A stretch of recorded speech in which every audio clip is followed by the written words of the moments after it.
online? I think they're good. Yeah, we have one member of public online. Okay. All right, I got 7 o'clock. I got the gavel. So I'm calling to order the Tuesday, January 16th, College Township Council Meeting.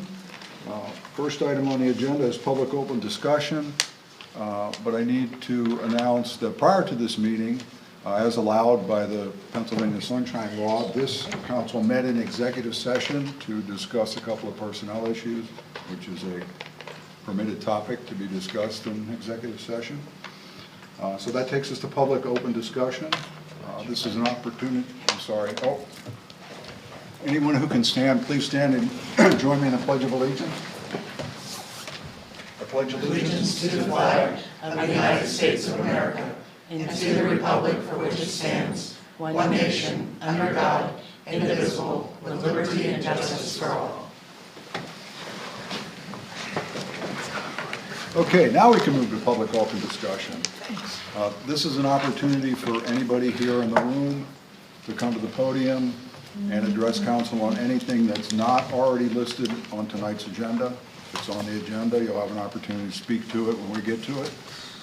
Anybody? Online? Anybody need to desire to address council on anything that's not on the agenda? Seeing none. No? Okay. That takes us to new agenda items. Anyone on council like to request an item to be added to tonight's agenda? Looking to the right, looking to the left. All right. That concludes that, and that takes us to special presentations. Tonight we have one that's made up really of 2 parts. It's SP1, Developments of Regional Impact, UPD 14, UPD District 14 zoning change request. We have like a 2-part request from Penn State for some projects in the UPD zoning district. Do we have anything from staff before we bring somebody up from Penn State? I did provide a brief memo just to introduce what they're trying, and the process as well were provided to council for your information before the presentations. Okay, so Neil, you have something for us? All right, well, take the podium. Are you going to address both of these at the same time? Or one? No, just the first one. Okay. Yeah, the arrow one. So good evening, everyone. If you don't know me, I'm Neil Sullivan. I'm the University Planner for Penn State. And I'm going to talk about a request that we have on behalf of ARL for a non-general form allowance of the growth boundary expansion.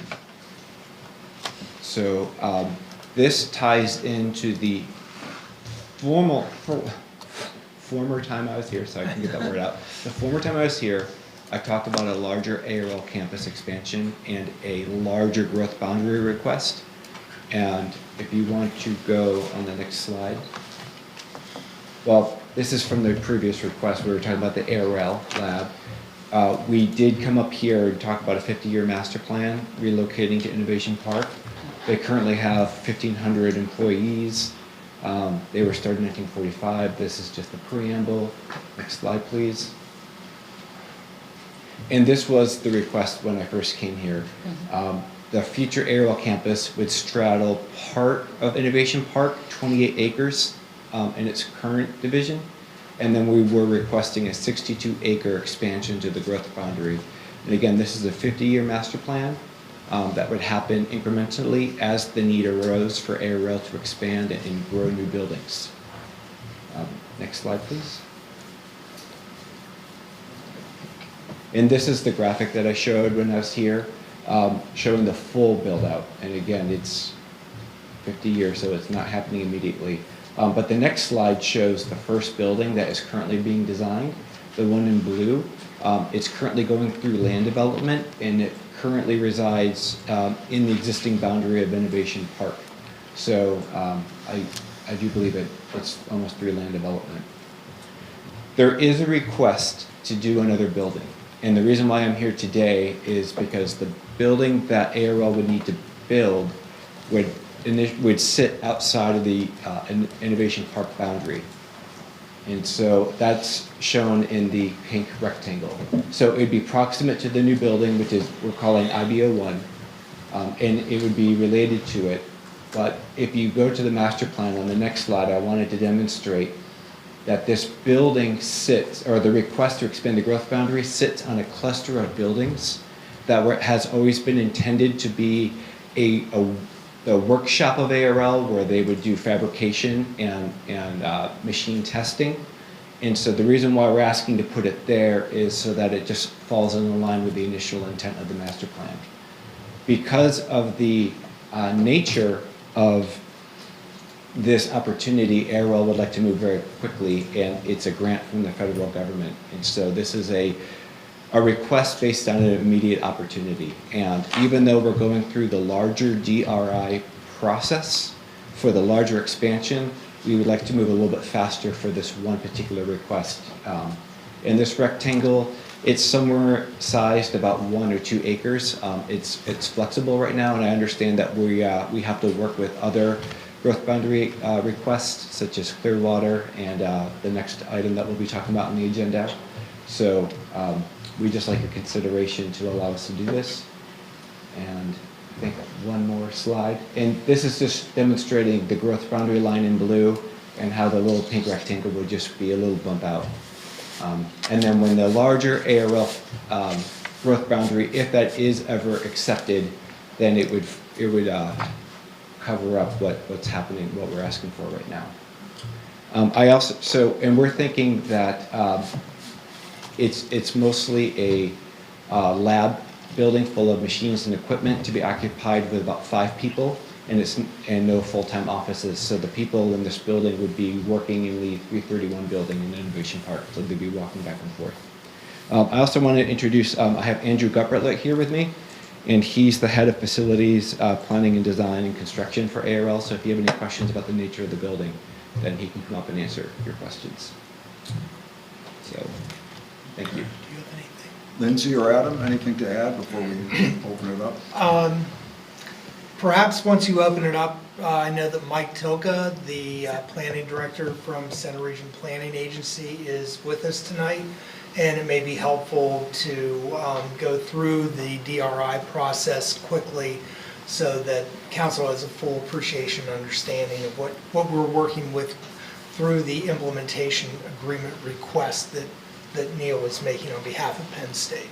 Okay, well actually let's do that right now.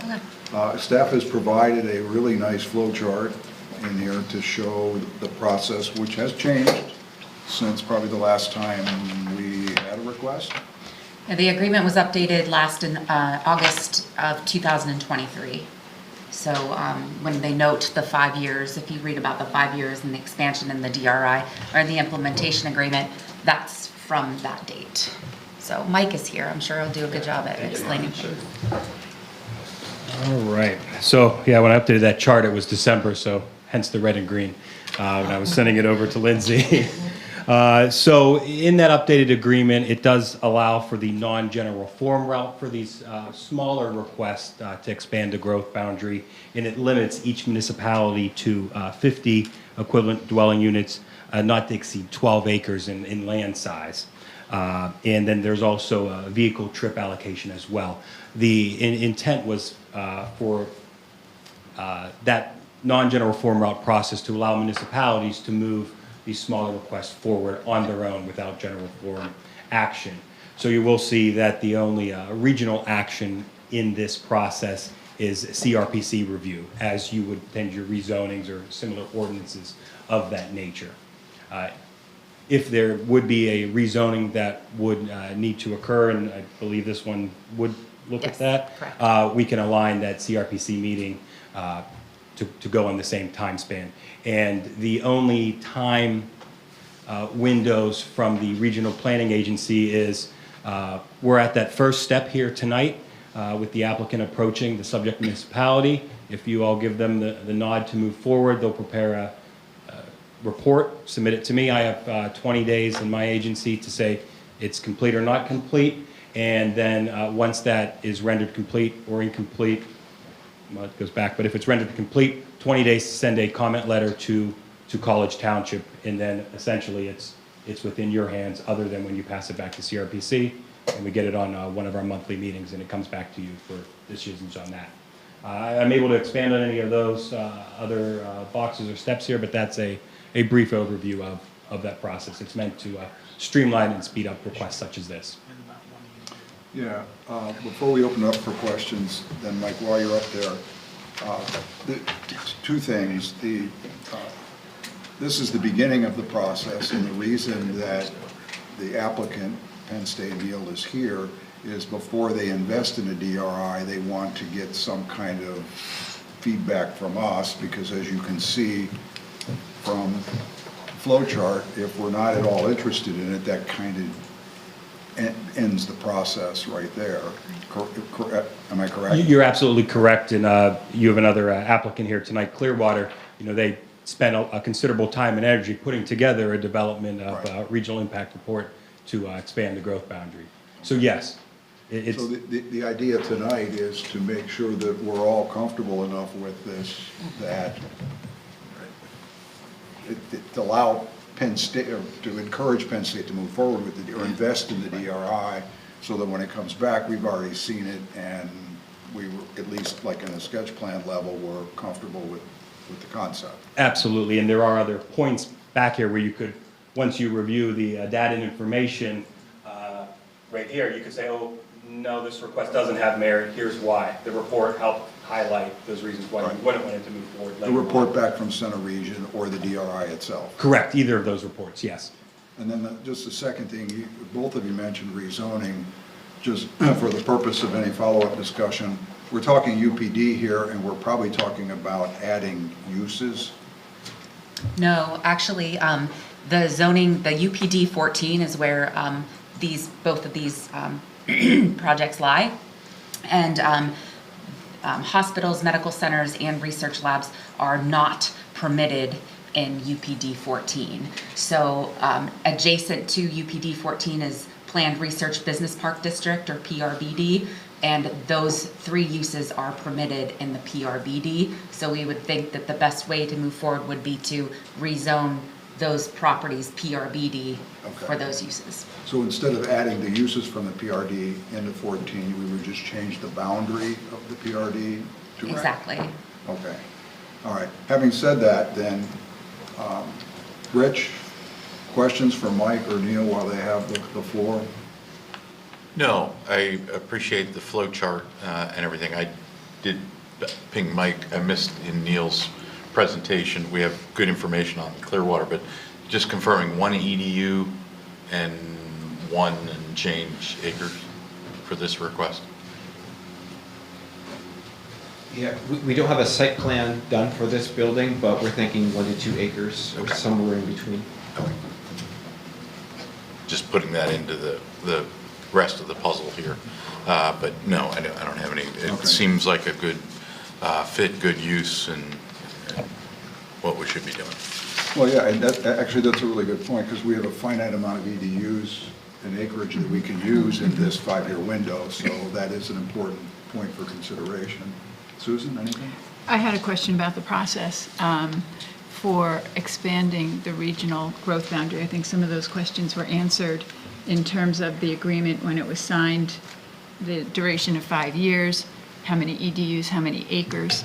How frequently do we expand the regional growth boundary in the sewer service area? Is this a common practice?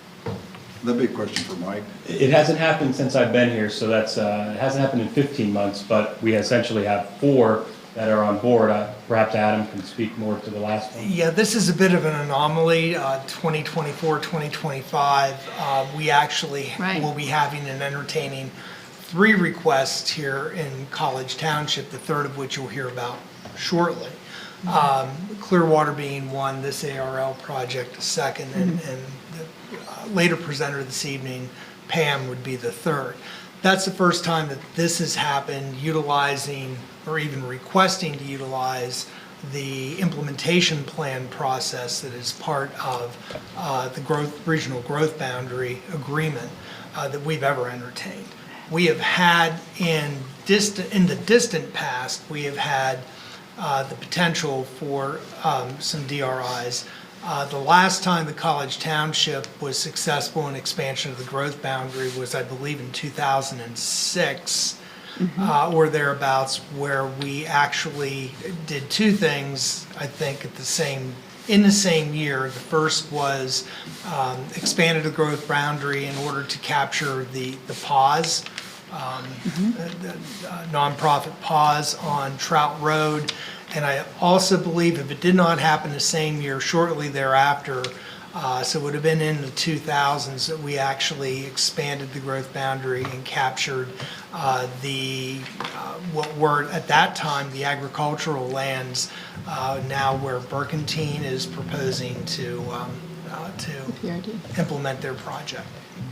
And so the agreement is an every 5-year agreement, and each municipality gets that agreement every 5 years. So potentially, if each municipality were to expand the regional growth boundary, I mean, there's potential to continue to do that as there's more pressure to develop inside and move the regional growth boundary out. Is that correct? Yeah, in theory, yeah. In theory. Yeah, in that is theory. correct. And since for me, And it's theory right now. Yeah, and there being those two processes, Okay. right? Yeah, no acreage or traffic count limitation or EDUs on those larger ones that would have the approval of every municipality. Right, it goes back through the general forum. Correct. So this is outside the general forum Yes, process. correct. In that minor Yes. process, every municipality's capped, but everyone could Okay. utilize it, yes. Thank you. So a point of historical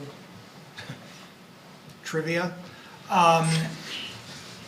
This most recent 5-year, Implementation agreement? thank you, implementation agreement, is the first year, I'm sorry, is the represents the reinstatement of the 50 EDU 12 acre Right. element. The previous one or two iterations of the implementation agreement had removed those options. Understood. So they had originally been part of the implementation agreement when the growth boundary was first addressed. And because there was no activity, those options were actually removed, and they've only been put back in place in this iteration in 2023. So there has not been either the need or the opportunity for the Center Region municipalities to utilize this particular provision consistently from the time that the growth boundary was established. Okay. But it is possible that each of the 6 municipalities could exercise the option At this to point. expand by 50 EDUs and, okay. And just so I understand, the EDU represents a measure of the amount of usage that the project would take up in terms of the sewage Yes. and also the water, and also some infrastructure, roads, things like that. Is there a calculation? Was there a way that it was calculated out to be 50 EDUs and 12 acres and looking at, mitigating the impact as you move further out? Actually, I don't think Mike was here for that. Yeah, I don't think Mike was here for that. I mean, I can you tell guys you, might know. I think the initial criteria was looking at the acreage. Okay. And then backing into what was deemed to be a reasonable or an acceptable number of EDUs to be developed upon 12 acres. Okay. If memory serves, I believe that's actually kind of how we approached it. And in looking at what UHAA manages now and what it can manage, there's quite a bit more room to take in projects that would need more sewage service or As water part of service. that DRI process, they submit a letter from UAJA that they have the capacity to serve the individual particular project. Yep, I saw that. And if I can find out more on that historical knowledge, I'll pass it along to your staff to forward Okay. it to you all. And to your point, that might just be trivia, but that helps me understand it better. And then last but not least, this is near our wellhead area, I believe. Somewhat near the wellhead area? Is there any impact there because it's near the PRD? Actually, no, not Okay. near College Township Okay. Water Authority wells. nor do I believe that they are in proximity to Penn State well fields. Okay. Okay, Dustin? Not much to say. I support it. I think more folks on the sewer is a good thing. So that's all I have to say. Thank you. As opposed to septic? Yeah. Okay. Tracy? Nothing. Okay. Mike, yeah, Adam's right. I think Rich and I were part of that deliberation. And I want to say there wasn't a lot of data and science factored into it, but the real emphasis was to give back to municipalities the flexibility they needed for these small projects. Yeah, don't have those large regional And impacts. I understand everybody's got the same amount, right? Everybody got the correct. same acres and the same EDUs. So it's kind of the first foray. We'll find out in 5 years if those numbers were accurate, or if they're proportionally impactful for what we were trying to do. Yeah, same here. I'm not hearing opposition, so we'll just do a consensus around the table, but I will say that it is adjacent to the existing sewer service area, which is always one of the criteria we used back when we did it as a center region. This particular anticipated use fits well within the limits of what we have to work with over 5 years. And for those of us who are around when we established the UPD and we looked at Innovation Park, we all knew this was coming. And we always thought that this was an appropriate place to eventually do what we're doing. So for that reason, I don't see any of the planning issues standing in the way of not supporting this. But I'm going to look to the right and the left of the table. Dustin's already on board, I think, right? Any objection to them investing in a DRI and coming back with some more? No, that was my first question. Are we agreeing to the DRI, or that we've agreed to, the zoning is a separate issue? correct? Zoning is actually a separate issue, and once you folks make a determination on the DRI, I'll say a few words relative to the rezoning. No, I'm in favor of the DRI. Rich? Favorite. Favor? Okay. So that gives you what I think you really want to invest in the DRI process. And then Adam, you had some? Yeah, so in order to formally punctuate the rezoning request, I've spoken with Neil, and I'm recommending that Penn State forward to council a letter making a specific request that we would receive as correspondence and actually for action at our next upcoming meeting on February 6th. That way, that would put the determination of yes, no in College Township Council's hand. Judging by the conversation this evening, that will likely be the case, that you'll be willing to pursue the rezoning. And at that point in time, we can make decisions about when this gets remanded to the Planning Commission. Okay. And of course, the DRI will provide more data points for that decision. And I think since you brought it up, the general feeling initially from staff is that the expanding of the PRD boundary would be the best way to approach this. Yeah, there was the consensus among staff that was the best way to go. And I would think that would not be an issue with Penn State, because obviously that would probably be the best case scenario for this property from the Penn State standpoint. Just one quick follow-up question of Mike, if you would approach again. Apologies. There's no issue with the simultaneous pursuit of both the DRI process that Penn State will be undertaking and College Township's consideration of a rezoning request and working through that process? No, upon review of the agreement, no. Okay, very good. Thanks. Thank you.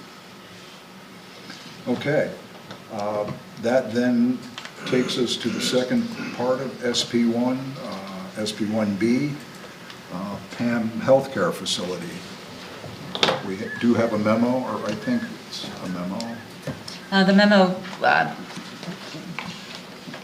first found in your memo, in your packet, touches on both ARL and the PAM Health.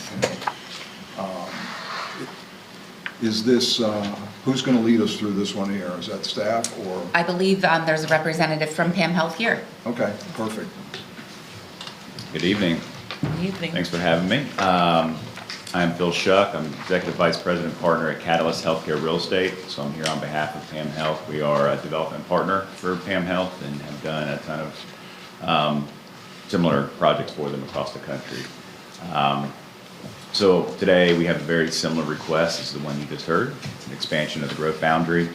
Also a non-general forum request as well. Similar flow chart, similar thing that you guys just saw right there.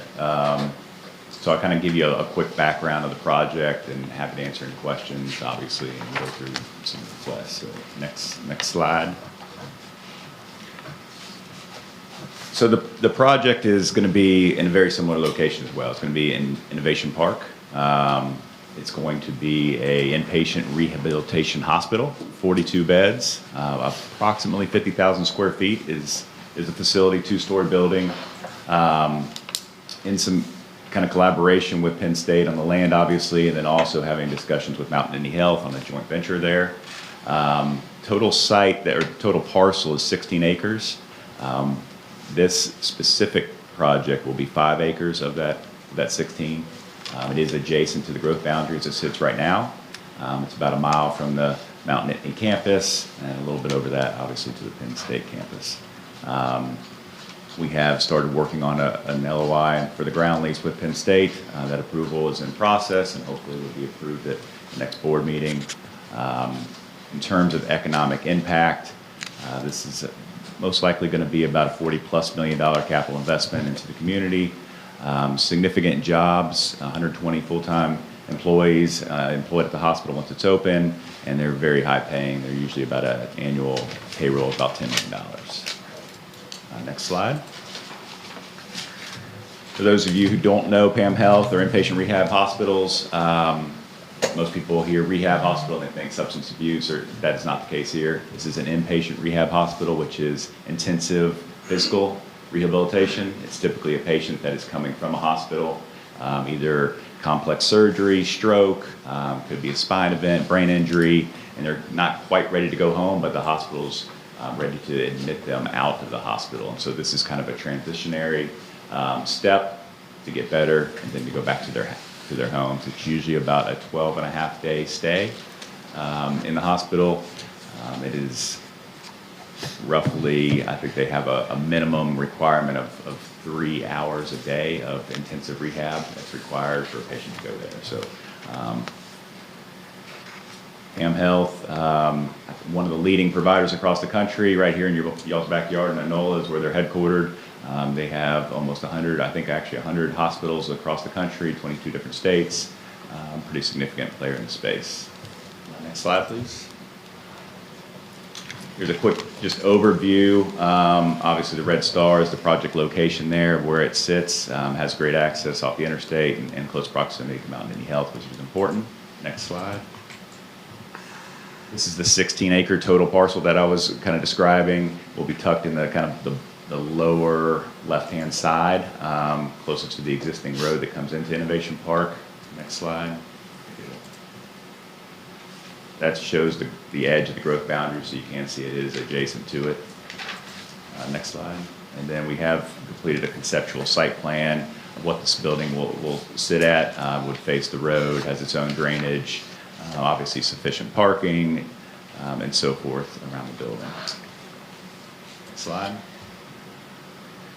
I have a couple examples here, and we don't need to dwell on these, but I just want to kind of give you a kind of an idea of what these buildings typically look like. This is one we just finished in Sussex, Delaware for PAM Health. Next slide. This is one in Miamisburg, Ohio. Similar facility. This one's a little bit bigger than the one we'd be doing here. This one's 75,000 square feet and 62 beds. Next slide. And this is one we did in Georgetown, Delaware, 36 beds, so a little bit smaller. Next slide. Just to give you a quick kind of understanding of a timeline that we're looking at today, it kind of starts the process with meeting with you folks today, and then we would be looking to kind of obviously go through the process, entitlements. This would also need a zoning change. PRBD would be very similar to the last request, would be also the request for zoning. And so we would look to, excuse me, commence construction in October of this year, which is obviously an aggressive schedule. Next slide. As I mentioned, that's where our request is. Like I said, it's about 5 acres. The ERUs is about 36. I think the calculation is a half ERU per bed, plus I think there was another 8 on top of that, the exact calculation. So, any questions? Lindsay or Adam, just to review here, compared to the one we just looked at before, this doesn't trip the threshold for DRI, correct? No, this can fall under the non-general forum process. Right. So we're really just talking about then allowing the additional EDUs and acreage Right. within our control. And then the third question is zoning. Yes, so definitely a rezoning, since it's in UPD 14 and the uses aren't permitted. And the DRI, I think did I answer your questions? Did you ask one more? Well, it doesn't trip the threshold for DRI is what I was asking. Right, it So does, we don't have that. They're not here to ask if they need to go forward. They don't need to go forward with the DRI. Yes, they do need to go forward with the DRI, but the DRI light, Yeah. where they don't need to go through the general Not through the forum. general. Through the implementation agreement. So the same 3 questions from the previous one apply here. Yes. And before we open it up, as far as the rezoning goes, what is staff thinking would need to happen in that zoning district to allow this to happen? So since the parcel is much larger than what the request would permit in the smaller DRI process, they would have to subdivide a portion of the property off to allow that DRI to fit in with that. So it would entail a subdivision and a rezoning and a DRI. And we think the rezoning would be applicable to the planned research business park district, since the use fits within the PRBD. So it would be another moving of the boundary of the PRD. Yes, indeed. Okay. Let's start this end this time. Tracy, questions? No, I don't Comments, have. concerns? So we're looking for a similar type feedback as the first presentation. Correct. Dustin? Yeah, thanks for those additional questions, Eric, because now where I'm requesting a little bit more detail is on the subdivision, right? So you're saying it's over the acreage for the DRI process? Yeah, for the light. smaller one, Yeah. yes. The entire site. Our entire site acreage? You mean the 12 acres that's allowed? Yeah. Yeah. The 12 acres that's allowed under the implementation agreement. Yeah. It's the 50 EDUs, 12 acres over 5 years. Yeah. If they were to, say, develop the entire parcel, which is 16 acres, I Yes, believe I you said, gotcha. then that would not make them eligible for this. Gotcha. So they would just need to subdivide that portion of the property in which they want to develop, and then we would. Yeah, that's what I didn't understand, because you had said about 5 acres, right? Yes, And correct. that's really what the building is at, and that's what That's- you're going after the You would need the DRI, but the subdivision. entire parcel is 16 acres, thank you. Yeah, that was Got it. confusing, sorry.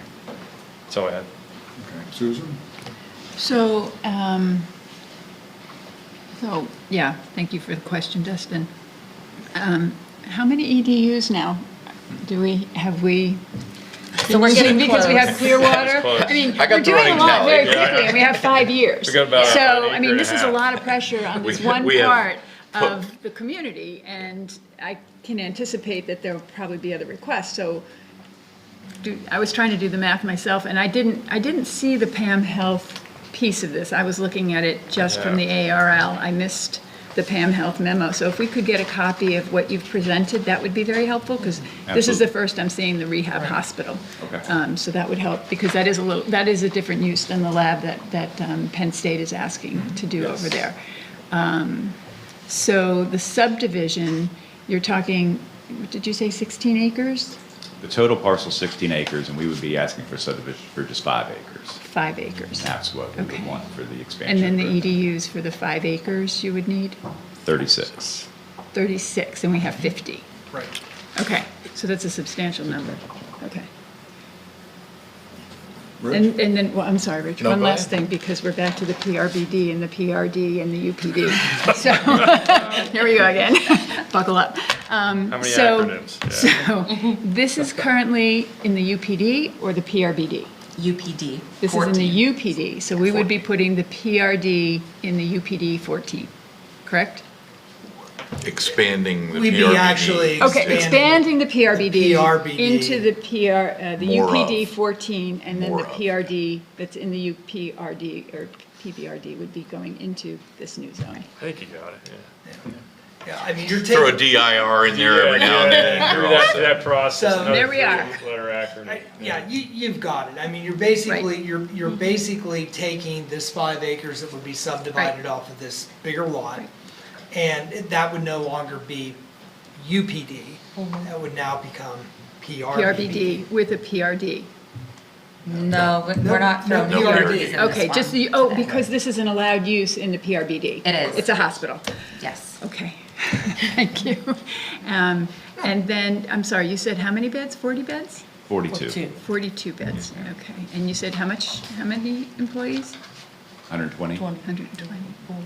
I'm familiar with the rehab hospital. I work for Mount Nittany, Oh, okay. Yeah. Very good. so thank you. Sir? Oh, that's for you. So the running tab. Thank you. Should we grant an EDU and a maximum of 2 acres to Penn State, 5 EDUs and 4.66 acres to Clearwater, and 36 EDUs and 5 acres to Pam, that would leave a remaining 0.34 acres and 8 EDUs. Yeah. And these have all fallen within 6 months, the requests. Well, if I could interject, I was going to bring this up. Should we hit 50, that doesn't preclude, Nope. it just means anybody coming forward has to go through the longer process. Yeah. You know, We've used up all of our DR light. DR light, yes, perfect. That's Yeah, trademarked over there. just a clarification. Gotcha. And just to be sure, the subdivision to 5 acres is, because that's just what that's the minimum amount you need for that development, or? Roughly, between Ballpark. 4.5 and 5.5 acres. Okay. But right now, we have it right at 5 acres, our conceptual site plan. Right, so if Penn State came in on the lower side of 2 and Pam came in on the lower side of 5, that would leave us some acreage and some EDUs to do some things potentially, but as you indicated, it uses the whole. And we haven't used the DR light in, Well, no one has. no one has. So again, we're trendsetters and we can see where that goes. But the nature of it, the rehab hospitals are of definite contribution to the community. And the kind of good paying jobs and all that good stuff, I think seems like a good use. I have another question. So you're asking for the 5 acres. Is it possible to subdivide into a smaller subdivision, so it's not the 5 acres? Or is that 5 acres and the request for the EDUs tied to the amount of use of the building itself, the needs of the building? Okay, Right. understood. Okay, Lindsay or Adam? No, I mean, the only thing would be to reiterate what Eric mentioned and Rich confirmed, is the fact that this doesn't preclude other individuals from pursuing a project that would happen to be at the moment outside of the growth boundary. It just would require them to go through the more arduous process in order to get that accommodation. DRI heavy. DRI heavy, yes. Okay, so we are asked to provide feedback on the same 3 points we were before, and that is, if we're generally comfortable with the concept, to allow them at least comfortable enough to encourage Pan Health to go through the DRI process, but also tied to that, because it is tied to it, the subdivision, the concept of the subdivision. You know, we need to be reasonably comfortable with that. Exactly. And because they're all tied together, the potential changing of the PRD boundary, because without all three of those, it sounds like this project can't happen. Exactly. So we really have to be comfortable on all three of those phases, at least to get the DRI started. And then that will feed the rezoning request and final decision. Right. So I'm looking around the table, I'm looking for the same type of feedback. I'm comfortable. Good. Yeah, I'm comfortable, and one thing I just wanted to put, I think Rich said it best, I think this is an excellent use of the space, right, you know, that hospital. When we look at the rezoning, I think we need to largely consider even further expansion for future growth of that PRBD, if that's the case, if this is the trend things are going towards. I just wanted to put that out there. Good point. I would agree with that. Thoughts? I think the project is a good project. I agree with Rich, we need rehab hospitals, I know that well. My concern is that having used up our DRI light process, we have the Dale Summit rezoning work that we're doing, and that will also push us out towards the regional growth boundary. So potentially, some of the projects we may be looking at in the next 5 years may have a longer timeline to implement because we'd be using this now. So that's the one thing I would put out for consideration. But That's true. Rich? No, I support this project now, and I believe we would do the right thing if presented with something in the future. So. Okay, so I think what you've got is consensus here that we are comfortable with all three pieces that will need to come together for this to happen. Just one related question. Tell us again what the connection is with Mount Nittany, what the relationship is with Mount Nittany? Right now, it's just discussions, but there is a potential joint venture between Pam Health and Mount Nittany for the hospital. Because I saw their logo up there on the... right, and I think you said something that are you locally based? Did you say that you're regional, you're in this area, Pam Health? I am not. Pam Health is. They're Pam headquartered Health. in Enola. Enola, okay, thank you. Similar to the request that was made relative to the ARL project, it would be appropriate to receive a letter making a formal request for the rezoning. As we heard from Mr. Toka, we're able to pursue, Pam would be able to pursue their DRI light, while we were also considering the rezoning request, so. That's gonna stick. Rich? Similarly, are we able to simultaneous with the subdivision, those working at the same time? I guess? In I mean, we accordance talked with- about the zoning, but we didn't talk about subdivision. Yeah, Lizzie, you can speak to that. Yeah, the subdivision, I mean, it's a simple process. It will go through planning commission and come to council, of course. It wouldn't be a minor plan.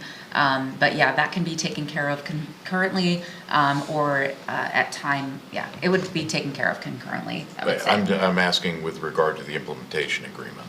I know what we can do. Oh, okay. I don't know, with regard to the implementation agreement, does the subdivision have I to be don't completed believe first? that the subdivision triggers anything, Mr. Toka. Okay, great, thank you. All right, we're all good then? All right, hey, thanks for the time. Thank you. Kind of exciting project when you think about it. Coming from a boomer, I can actually agree that when it comes to those things, the more the better. Wow.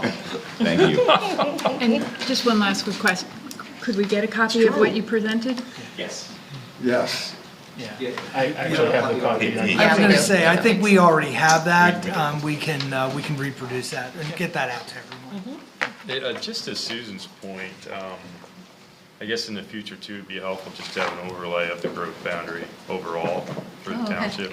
Good, will do. Yeah. There is one on the COG site. We want our own. You want it in the packet? Sorry. Trendsetter. I do my, One in the packet. gotcha. We're going to keep I do, trendsetting. I'm like, do your homework. We're going to keep trendsetting. Well, I just don't memorize exactly where that line is over in okay. Dale Summit. I can't picture that in my head. I'll take zoning for 500. All right, on that note, I think we'll conclude special presentations. You guys are welcome to stay if you want. Do you have other issues? Do you have other items here? Okay. That takes us to plans tonight. We have two. The first one is P1, Clearwater Conservancy Preliminary Final Land Development Plan. This is a potential action item. However, before we consider action, it looks like Lindsay has some information for us. Yeah, just 4 brief slides.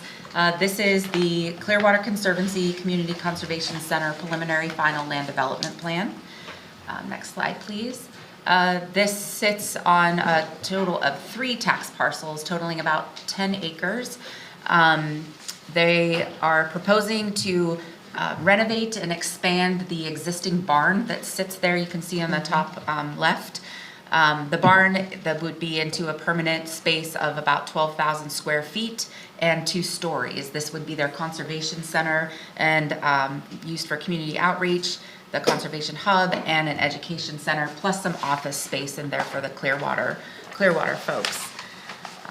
Next slide, please. So some of the features include the concrete parking area that you can see, drive aisles, sidewalks and walkways, lighting, landscaping, and a retaining wall. They're adding about 30 trees, about 350 shrubs, so a lot of landscaping and a numerous amounts of perennials, grass, and some other ground coverings. The Planning Commission did see this. They talked about a future connection possibly to a shared use bike path that connects to Innovation Park. They talked briefly about ADA parking, and of course, this is also falling under the development of regional impact, the light version, and they are, that action must be approved by this board prior to the, or this council prior to the recording of the plan. So that's one condition of approval that shall remain as we move forward with this plan, which is incorporated into the motion sheet that staff provided to you. I believe it's number 6, development of regional impact must be approved prior to recording. Mike Veo from Stahl Schaefer Engineering is here in case you have any more specific questions for him. Mike, do you have anything to add? I do not, unless you have specific questions. All right, well, take a stand, we'll see. We'll go around the table and see what happens here. Rich, anything to, first, Adam, beyond what Lindsay? Nothing from me. Okay. No, the only thing is just to clarify the fact that you had mentioned it's an overall 12-acre site. The area that is being contemplated as far as being used for the purposes of the calculation of the DR light is significantly less than that. It's 4.66 acres. Very good. And where they are now in the process is they submitted the first application, they came here before you. They submitted their first DRI to the CRPA. It was just deemed complete within, I think it came back to you once. Yes. And then it was resubmitted back to CRPA, deemed complete. Now Mike has his 20 days to review, and then that will come back to us and to the Planning Commission, and then ultimately for council for your approval. Rich, questions? Yeah, just I guess process kind of question. So this involves 3 tax parcels? Yes, Is it there does. any action that forces a consolidation? Well, one is across Hauserville Road with Right. the creek, there's some floodplain there. Right. And then, we have the house and the barn that sits on the other side of the road. We didn't anticipate any type of subdivision or anything for this with the 4.66 acres. Right. And I see the one parcel is the 4.66, where most of the activity. but you're bringing some is it stormwater onto or the other parcels? Yeah, stormwater's crossing and going to the south side of, right there, there's a detention basin. Right, does that just require an agreement? Since separate parcels? Does that require some type of agreement between the parcels? It's one of those, no, it'll never sell, we'll always keep And then it, it but, will, and then I they get sell it. it, yeah. Right. I don't think, does Clearwater have any, I don't know if you're gonna take that into like your conservation area, but if it would be something that would maybe be taken care of with the DSAME? No, this would be simply just creating an easement, Yeah. so that the parcel that is using that area would have rights if it was ever, and that was something we didn't actually bring up, so. Right, Yeah. that's what I'm asking. So an easement as opposed to any kind of a consolidation. Yeah. That makes sense. So you could put that as additional item on the recommended motion. That's all I had. Susan? No questions, thank you. Dustin? You know, my questions have to do, aren't these parcels different zoning? Isn't the one across the road a different zone? The one that is across, the ones on Hauser, on this side of Hauser, the upper side of Hauserville Road are zoned agriculture, Right. yeah. And then the one across the road is what? Right by the creek, between the creek and the road. I thought it was all in agriculture. I can't quite tell with my interactive map's not working very well. Okay. But- Yeah, I'm trying to look at the zoning map, but if it's not ag, then it's maybe residential.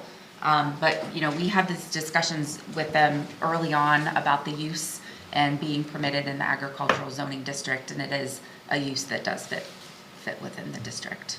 It's a business use that fits within the district. It is, It's the education center Okay. that falls into there. yeah, and conservation center. Conservation and education. Seems like a bit of a loophole, to me, but, yeah. How was it That's noted? interesting. I believe it was, yeah, conservation areas and education centers noted specifically in the zoning, in the agricultural zoning district. Okay, and so what we're looking at too in the dash line, is that the 4.66? You can ignore that dash line, that shouldn't be in there. That's an Okay. inset for a closer plan.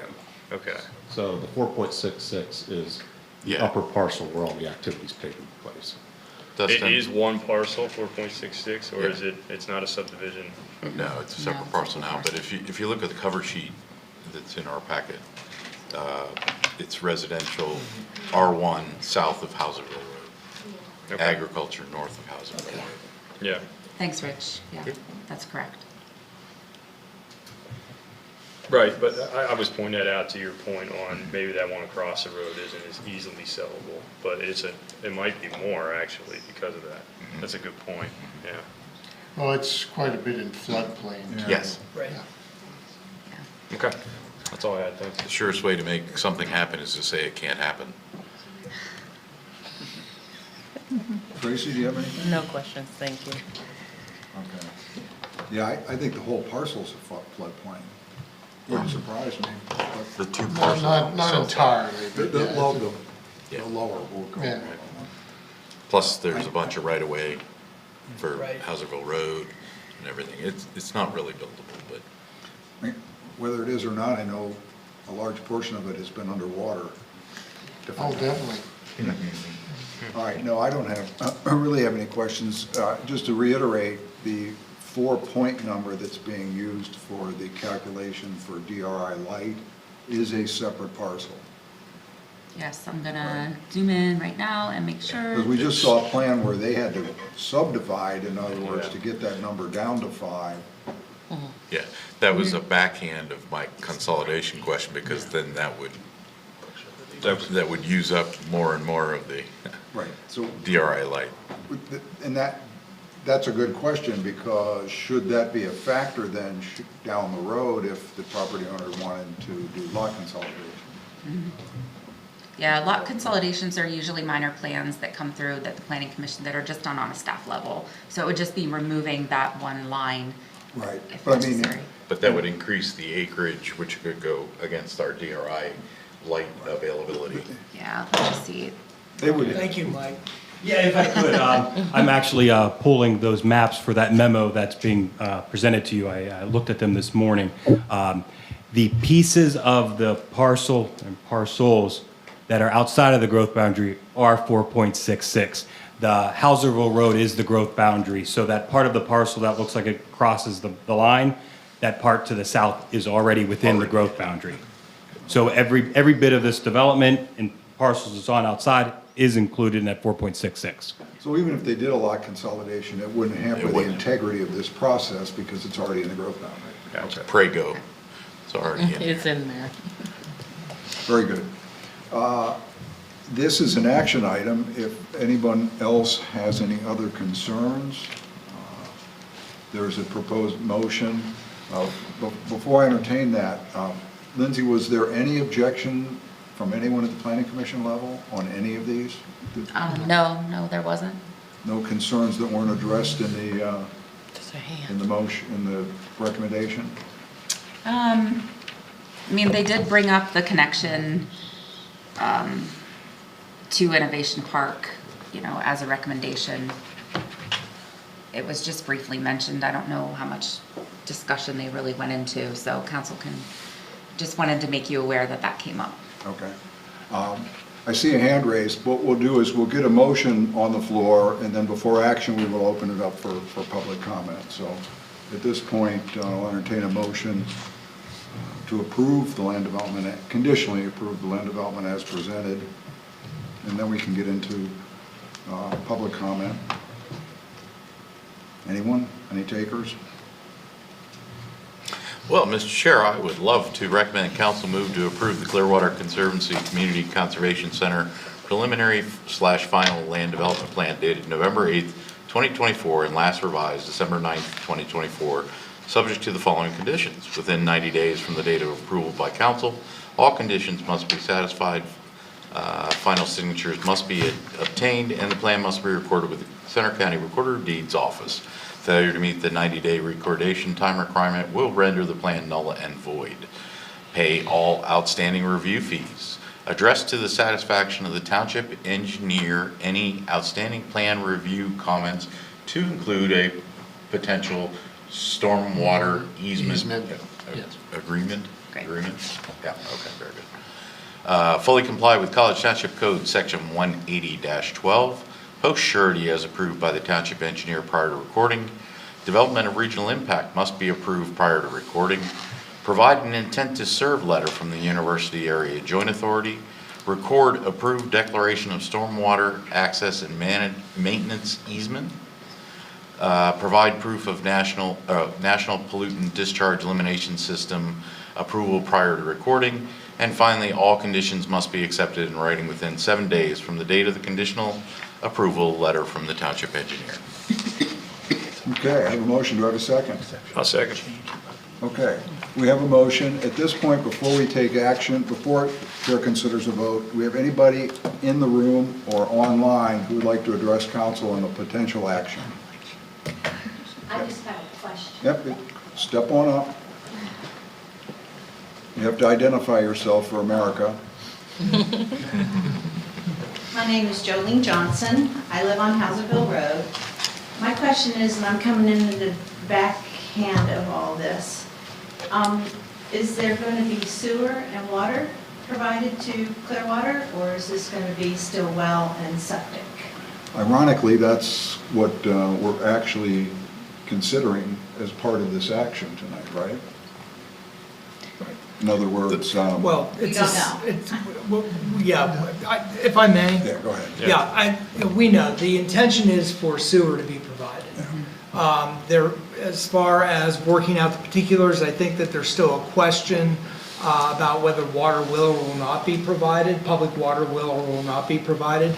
But absolutely clearly, the intent is that this would be on a public sewer system.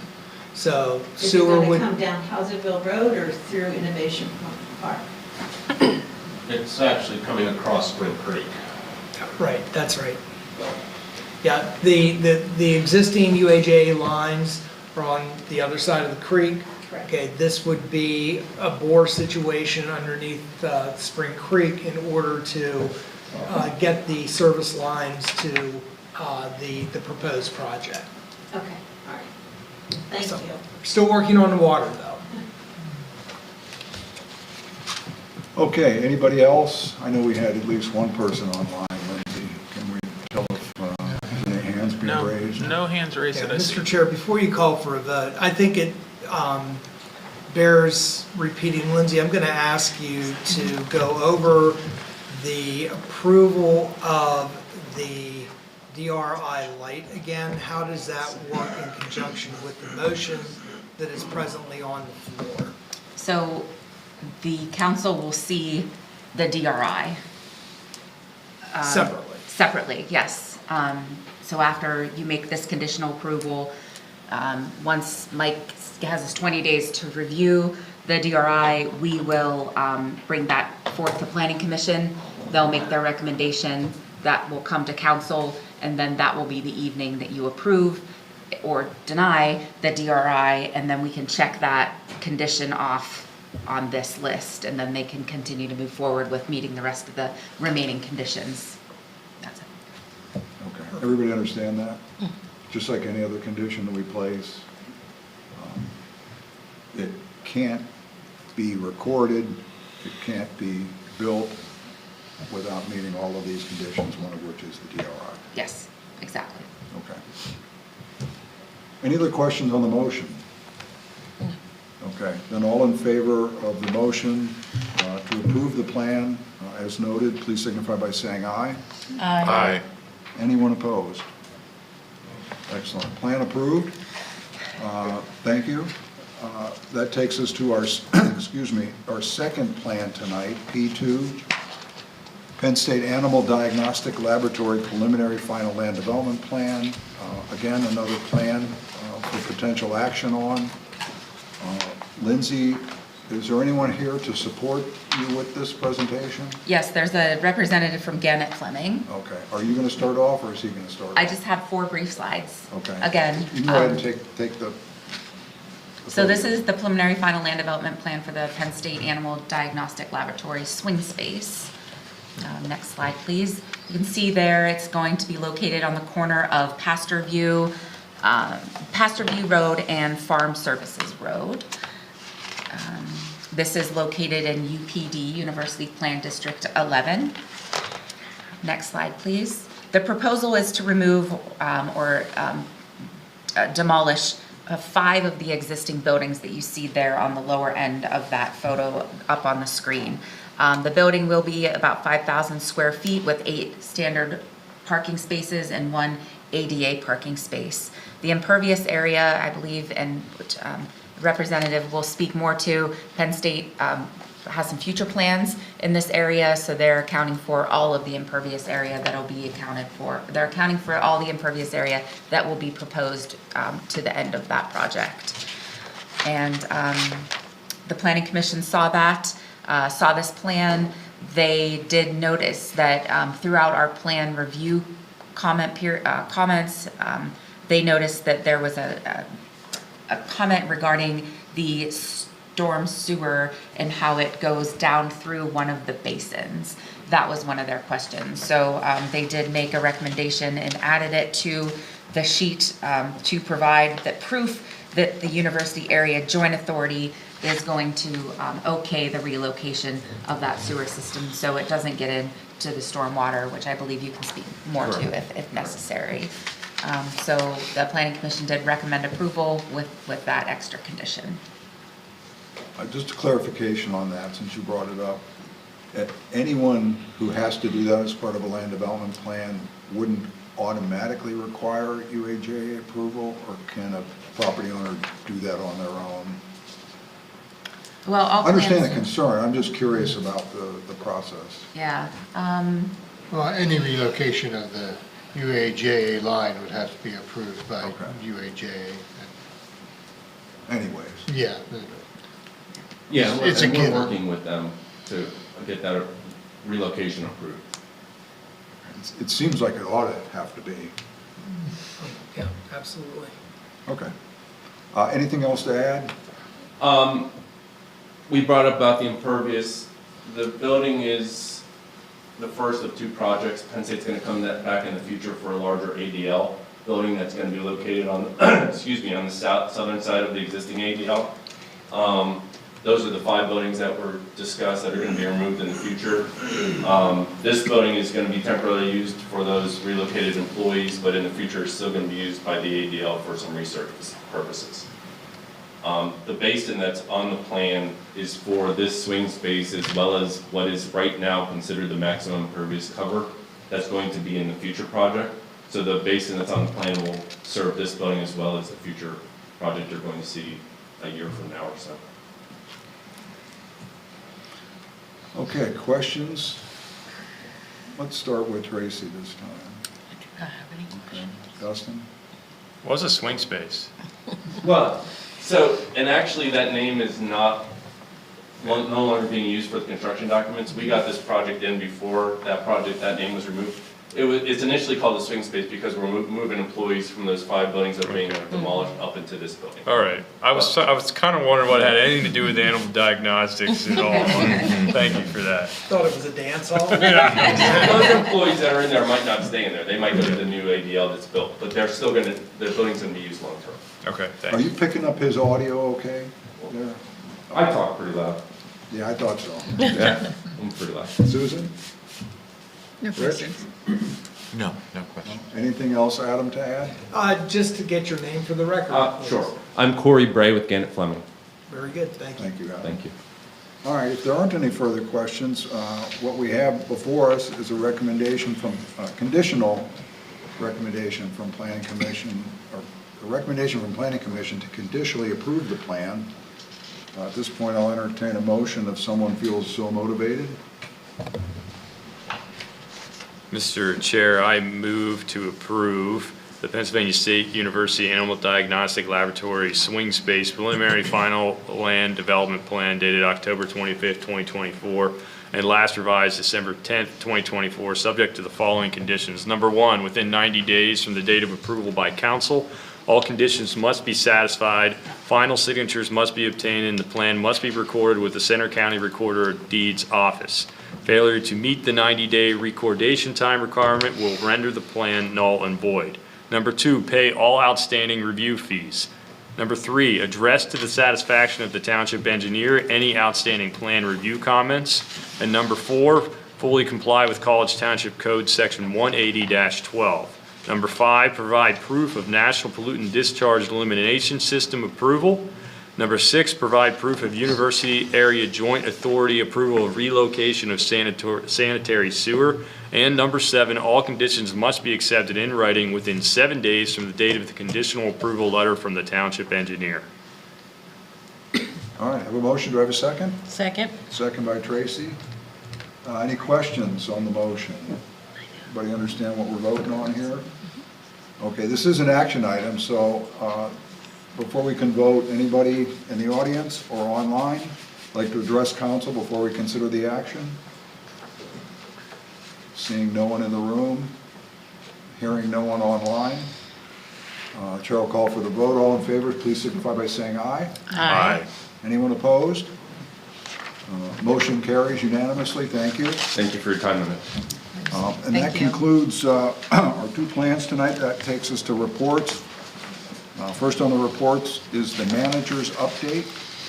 Anybody have questions? Well, first, Adam, anything to add beyond what's in the report? Nothing to add beyond this at all, but if there are questions, I'll be happy to try to answer.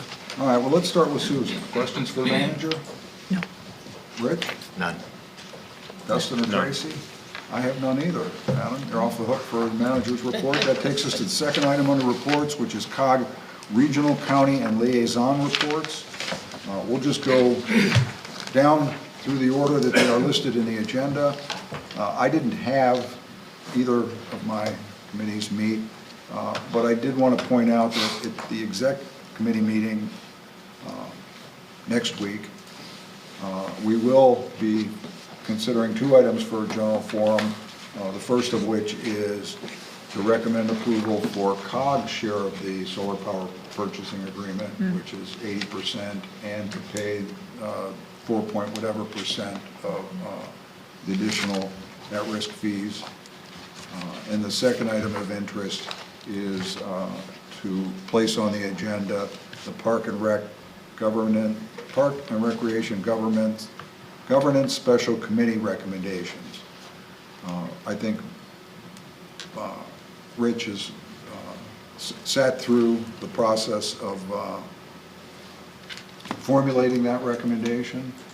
I don't know if you have anything you want to add to us before, or offer to me or add before the exec committee meeting or before general forum on Monday, as far as the recommendation goes. What came out of the last Parks Governance meeting was basically a status quo vote to continue discussions on the future of the Parks Capital and or repurposing thereof to more of a general advocate liaison type role. And we have a matrix for that as we did with the duties and responsibilities breakdown. So we'll be providing that, probably not by the exec meeting, but certainly by the general forum meeting. Yeah, I didn't mean to steal some of your thunder from the... No, there really isn't, because we meet after the general forum. Okay. So it's almost updatable, but we wanted at each step to provide an update and make sure the general forum is in agreement with how we've proceeded. Yeah, because part of the recommendation, if I'm reading it correctly, is to have the committee move into the next phase, which is start preparing documents and some structure, so some of the things we've been kind of winging it with over the last decade or so. Correct. And critical piece on that, you know, the only ones that can modify the Parks Authority's bylaws is the Parks Authority. So that's why working together through this has been critical, so we can affiliate that. Okay, Susan, you're up next. You did circulate your public safety report. Anything else you want to add on top of that? No, I wanted to highlight that Jonathan Risley, our emergency management coordinator, gave a demonstration of the new emergency notification, the alert center. We were using Code Red and have gone over to a new emergency notification system. And I think I attached to that the flyer, and I think we have it on the website as well. Yeah, and there's a QR code. You can scan it, gets right into the website. You can set everything up. It's got a lot more functionality, so you can indicate things that, if you have a therapy dog, any disease states you have in the household. So the county will be able to send targeted alerts. So if there's an air quality alert to send out and people have indicated they have lung disease, they'll get direct pushes based on the disease states that have been identified in the house, if there's intellectual disabilities or any kind of other issues. So a little bit finer features. And then the Center Region, the Alphas in the Fire Protection Program are getting a new urban search and rescue asset. So this is part of regional urban search and rescue facilities that are administered by the state. And it is basically a box truck that's coming in from another municipality that no longer can really afford to maintain the asset, is my understanding.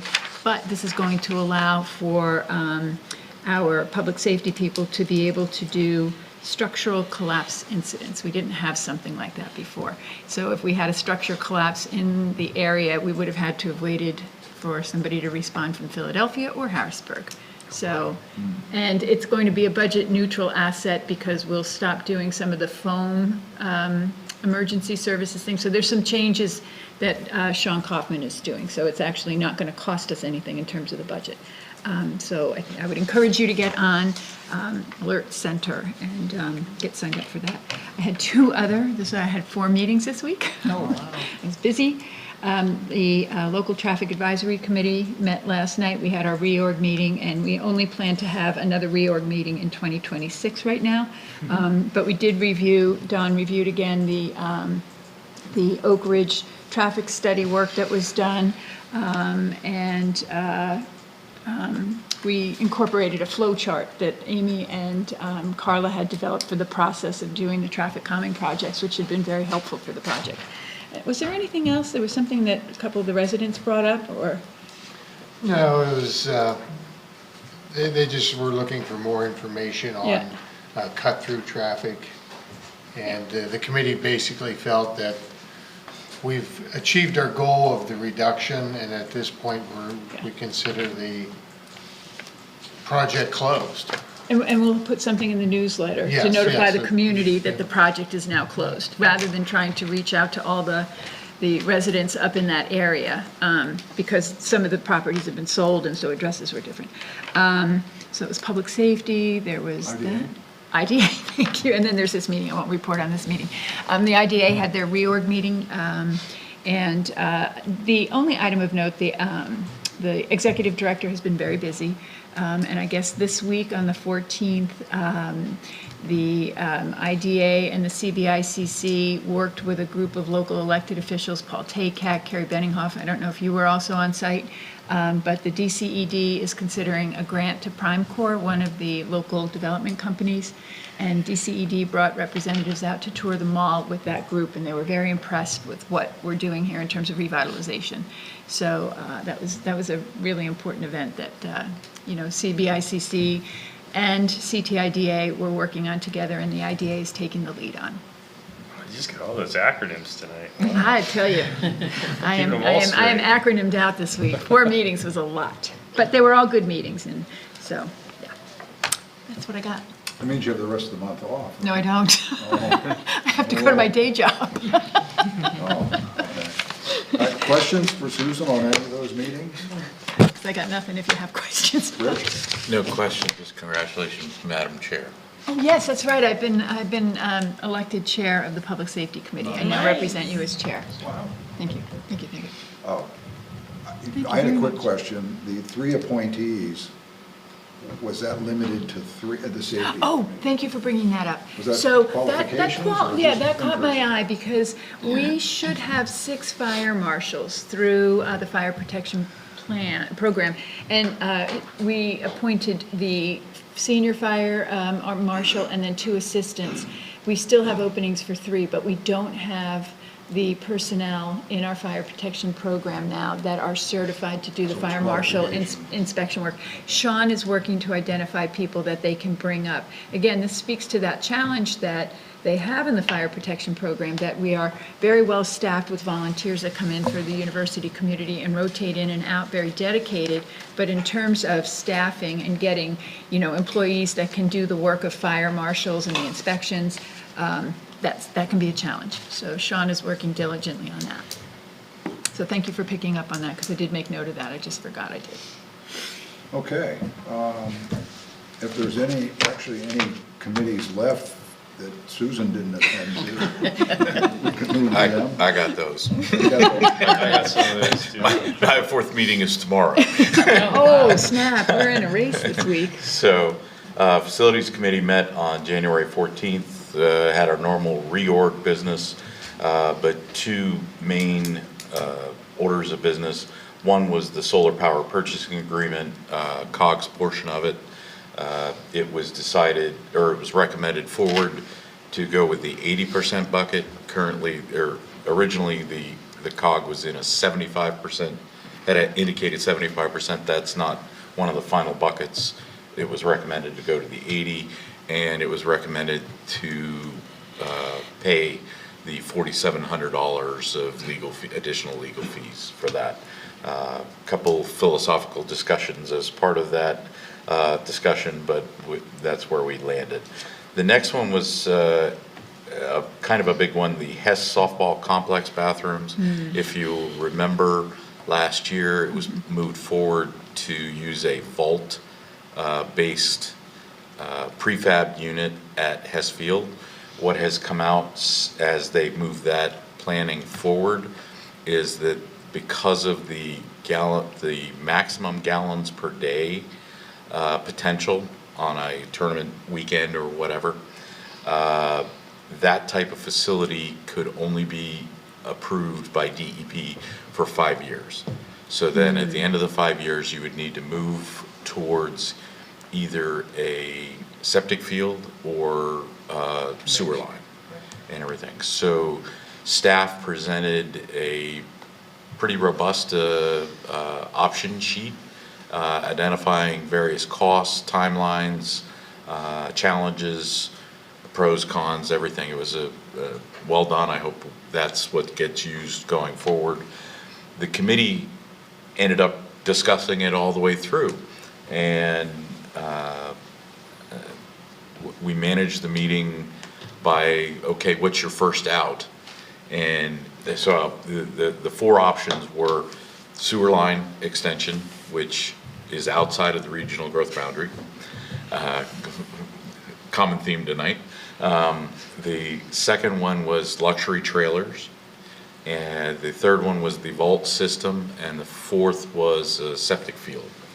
I was going to throw out the fifth, do nothing, but I didn't get the opportunity, Mike. I apologize. So went around the horn, what's your first out? Interestingly, all but me, the first out was the vault system. And just to clarify, that's the one, that's a holding tank that would only be permitted for 5 years. Correct. I threw out the septic field because that's in relative close proximity to the borough well. The Water Authority has apparently gone on record saying that they would probably not support that. It seemed like a folly to go that direction. I suggested the potential of the vault with being able to modify, if we could modify it to go to sewer in the future. Interestingly, the majority went to the trailer option, and I actually came around to that for several reasons. One is that apparently the master plan is in flux from what was previously approved. So the last thing we want to do is plop something in the ground and then have to move it somewhere else. If it's on wheels, it makes it a little easier. And you should explain what the trailer concept is. Yeah, so the luxury trailers are, I think the best example that we posed is at the Penn State soccer facility. And they check all, as part of the analysis that staff did, they identified the various things that we're trying to accomplish at Hess Field, and one of those is ADA accessibility. And the trailer that they're reviewing would sit on the ground and you'd be able to use it, but it's just a giant job Johnny of sorts. It'll have water, needs pumped out, all that good kind of stuff. You have regular maintenance on it and stuff. You would have had that with the vault product as well. You'd need to pump that out regularly and handle that and everything. So with looking at those and the timeline, when you look at the timeline, the trailers could be implemented yet this year. And that was an important element because there were several members that feel this is an overdue promise.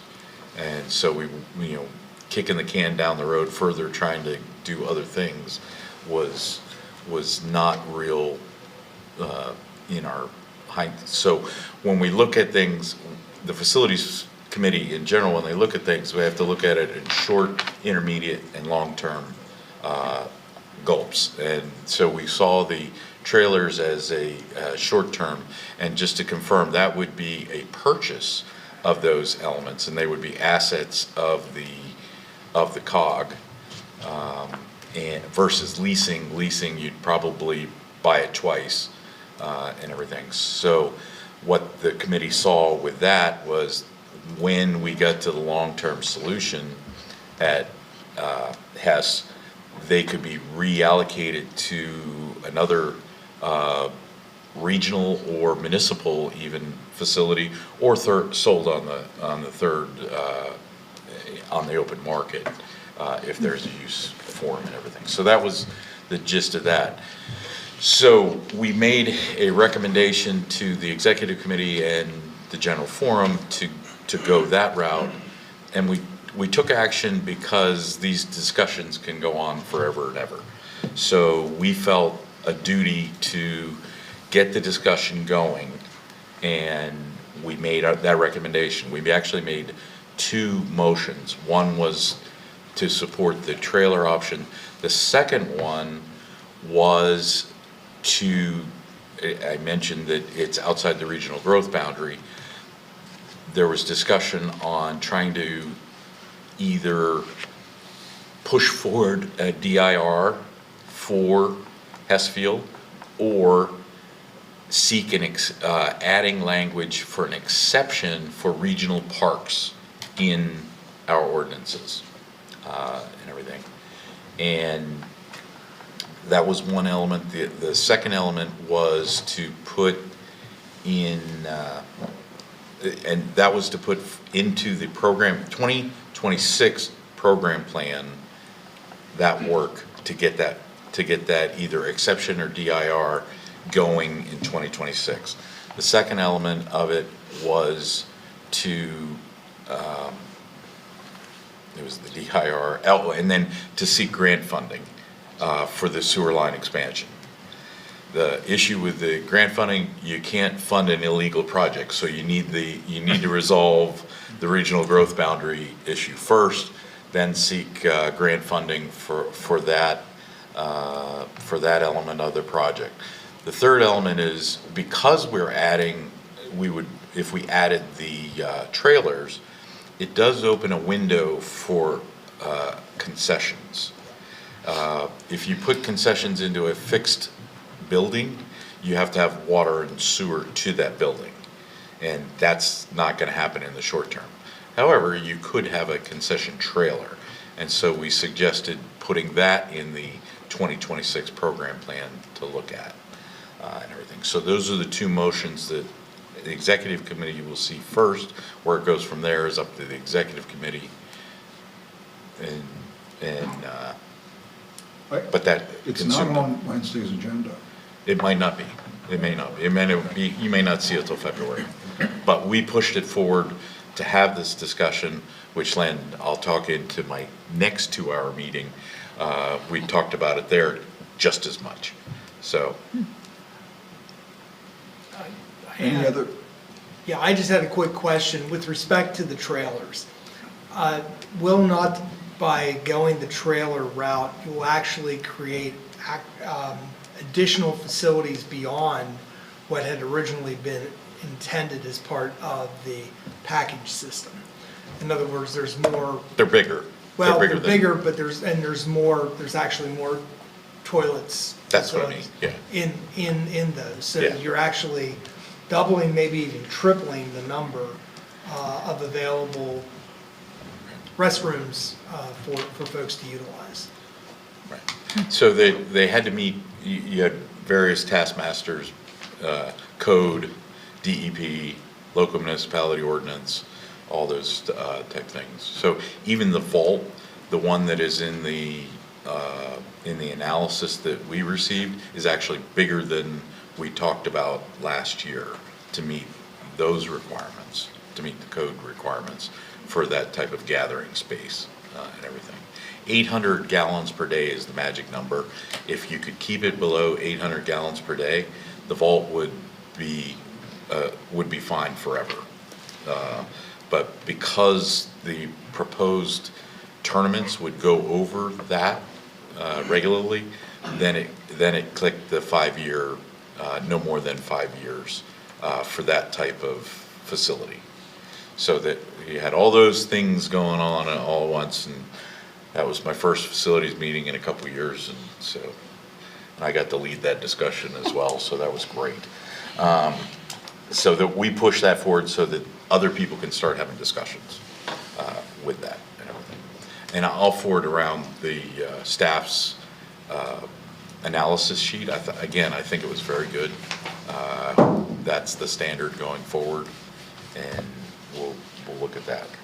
That's it for facilities. I wrapped that one up at 10:30. Anything to report on nomination of officers of Facilities Committee? Some guy. So, yeah. I was the chair stepping off the committee. Patty was the vice chair. So they had to elect a new chair. I mean, whoever got elected would be new or old new. Old new. Used. Used. Chair light or chair heavy, I don't know. Moved right into the Finance Committee this morning at 8:30. And similar topics, solar power purchase, same recommendations as facilities.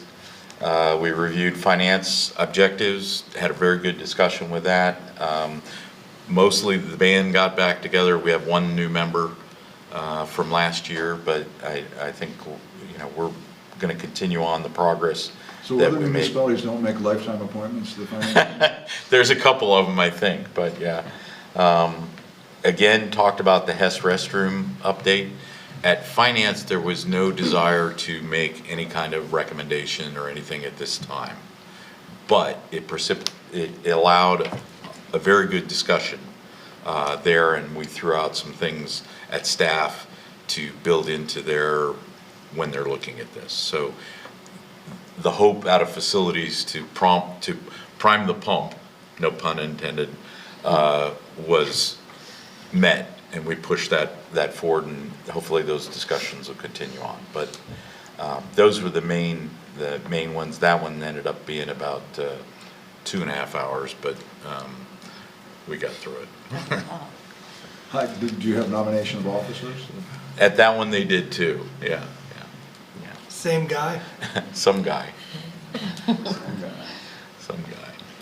Rich, did you have any time to actually attend any other committee meeting? Well, tomorrow I'll be attending the Parks Capital Committee, which I'm very hopeful will be a short meeting. Rich threw a lot of stuff out there for both of these. Questions first on his Finance Committee report? Susan, anything? Just a quick one, Rich. Yes, sir. The luxury option,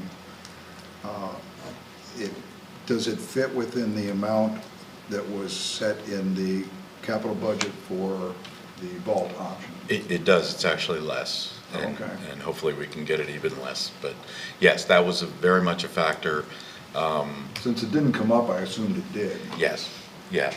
That money is no object thing isn't real. And there was folks coming out hard because when you see the analysis sheet, the sewer line one has a range of 1.4 to 1.6 million. And so there's no tolerance for that at this time. So. Okay, and the staff, the ongoing maintenance of the luxury item is well within the skill set of the same group that would be maintaining the vault, I would assume? Yeah, Or that was the understanding. They allocated costs, the maintenance costs and everything. Again, looking at that or the vault is potential short to intermediate. One of the things I would put, the expected life of the trailers is 15 to 20 years. So if it goes 6 years to get the sewer line in place, we're still good. That was another consideration in the vault versus the trailer. If we go with the vault, it turns into a pumpkin in 5 years without some other provision. The trailer could cover an extra year or two or whatever is needed with that and everything. But the overriding is that's not what we want as the long term. But with the master plan in flux and the potential pumpkin of the vault, the trailer was what we felt was the best short, and to meet the obligation of the overdue promise was something that we put through. Sounds fair, and then you can throw in the fact that it can be in place a lot sooner. Yes. Now, I will share that the Harris rep at Finance said, no, let's just go for the sewer. and it didn't sound like there was a lot of support for that, but we're recommending bodies, we're pushing things forward for discussion, for ultimate decisions at the general forum, but I will just share, it didn't sound like there was much support for going beyond what's in the budget this year. Yeah, that was a challenge, getting everybody to agree to that number. So. Yes, it was. Questions on the finance report? No? All right, then that takes us to Dustin. I do that. Okay, then we'll get you. Yeah. HR, right? I'll also let her report on, if you want, on the sesquicentennial meeting. Yeah. So I also had 4 meetings. Yay. Every day, at least I didn't have 2 on one day. Yeah, so both Tracy and I went to the sesquicentennial committee meeting. Just in essence, of having 4 letter acronyms for all my meetings, I'm gonna start calling it the CTSC. So just so you know. But she can report out a little bit more on that. Cassie had a lot of the same topics that Rich had, right? The SPPA up to 80%, we had moved that forward, with our recommendation up to that. They also talked about in Climate Action Sustainability Committee meeting was something we talked a little bit about last year, was the Community Stewardship Network, and bringing that forward and utilizing that as kind of think of something like the Master Gardener program, if you're kind of familiar with that. And this would be sort of that same thing, but more from a climate action standpoint. And then just as a reminder, right, so you don't forget, right, the new refuse and recycling contract begins on the 1st of April, right? Tell everybody. If they don't know, just tell them. It's an easy one to remember. And that is not a joke, it is the 1st of April. So there's that. I had Spring Creek Watershed Commission meeting. So conducted reorganization. Lee Murphy, who is our alternate, is again the secretary. And just some notes. So that's an 11 member municipalities to that originally as written, but it does look like there may be 3 that are planning on walking away. And that's Milesburg, Borough, Walker, and Potter townships. Although what's interesting is that Walker actually paid their fees, so I don't know exactly what's going on. But they're looking at that. They may have to rewrite a bylaw. Hey, we got a new member representing Half Moon Township, an old new member over there. Used as well. Half Moon's back in now. So the Center Region's well represented anyhow. But yeah, that's going to be an interesting thing to see, for future bylaws and stuff like that. Just to note, more to come on this, they're going to do another State of the Watershed meeting, and they set and approved that for the 27th of March. So that'll be kind of like, hey, this is, everybody, this is what we do, and this is what's going on. And then had Lucy, Land Use and Community Infrastructure meeting as well. Reorg on that, Chair is Denny Hammeister, Vice Chair Lisa Strickland. We went through an update on the comp plan, kind of revision, where we were, where we're at. Went through that pretty extensively. Things to think about that I will provide to you, was shared with us, was the township survey results for that, for the comprehensive plan. So I'll send that on to you. I just had that one today. And then as that comp plan starts to get more into solidification, if you will, we'll share that, obviously, we'll all see that. And then we went to review the 25 regional planning program work plans. That's it. Questions for Dustin on either one of those? So that takes us to Tracy with part 2 of the, what's the acronym? CTSQ? CTSC. The 150th committee, which I didn't know I was reporting on, but I will say that. Anything to add? Anything to add? I think we were talking about banners, correct? Signage to hang out, and where the proper places to hang those. Would be talking about some general ideas of what we should do as part of the events to celebrate this milestone here in College Township. One thing we're working on is a bonfire for next probably gonna be March. I don't think we're gonna make it for next month. I think we will. We will? Okay, so people had some tasks and jobs, and I guess they're on it. And so we're looking at a bonfire in Spring Creek, is that correct? Okay, I want to make sure that's what we settled on. And trying to do that, deciding on a date, and then looking for activities to probably be like quarterly, did we decide? Actually, yeah. Yeah. If I can help you Yes, out just a please. little bit. Yeah, one of the, we did, Tracy's right, we talked about banners. I'm not sure if it's been reported back to council, but we actually do have a logo for the 150th anniversary. So we have that. That was developed by. Just say Susquecentennial. I can do that. Susquecentennial. It's harder to say, I'm sorry. No, it's fine. I can do that. I can even spell it. I can't. Can't. And that was actually developed by a state college area school district, high school graphic artists. So, and we provided some thank you gifts as a result of that to that individual and her advisor. So we do have a 150th logo. We've talked about now getting that placed on banners. We've talked about type of banners that we might have, where those banners might be located. And so we're continuing to work through some of those. The idea, the concepts were that we were looking at having events throughout the course of the year, and essentially what was hit upon was a winter, spring, summer, fall type of a scenario, where there would be at least one kind of what I'll call a signature event in each one of those seasons. And we actually did kind of zero in pretty early on the bonfire for the winter. And as winter is progressing, we're starting to run out of time. We actually did come up with a date. And I'm very pleased to report I was able to get in touch with Center Region Parks and Rec. And we were able to confirm the fact that we can utilize Spring Creek Park for a bonfire. That date of that event is going to be Saturday, February 15th. There are more details to come, but in part, not in whole, but in part, the activities will basically kind of center around what I would call an old-timey bonfire event. Hot chocolate, s'mores, marshmallows, the potential for food trucks. Square dancing? No, that's later. And anyway, so the date is pretty much set at this point. Time is still in flux, is exactly when. Obviously, there'll need to be some darkness in order to have the proper effect for a bonfire.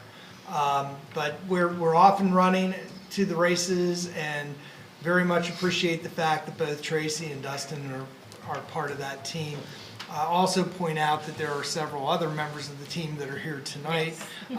Lindsay is on, and I beg your pardon, but I neglected to introduce to council during my manager update.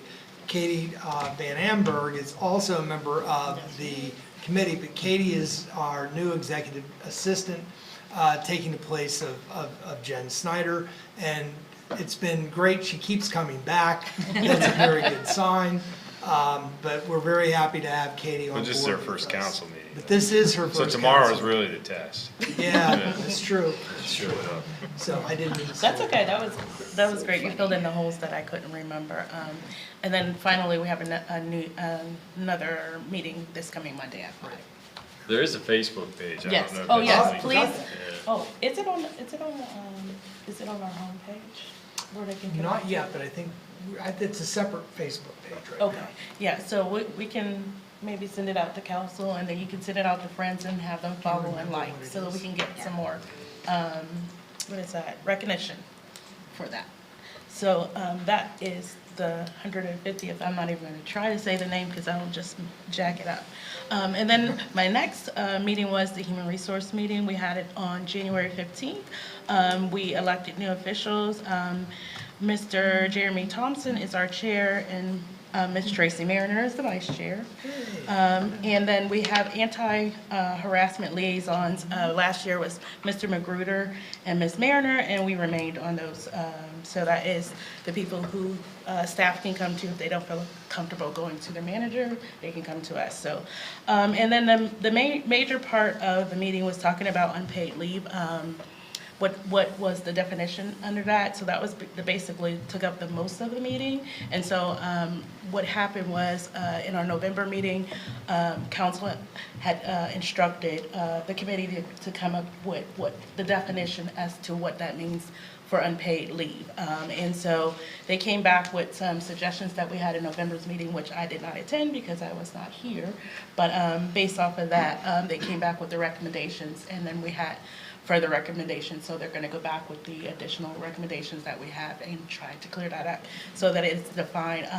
Some of the discussion was about like should unpaid leave just be for like 12 months because that's what FMLA normally does.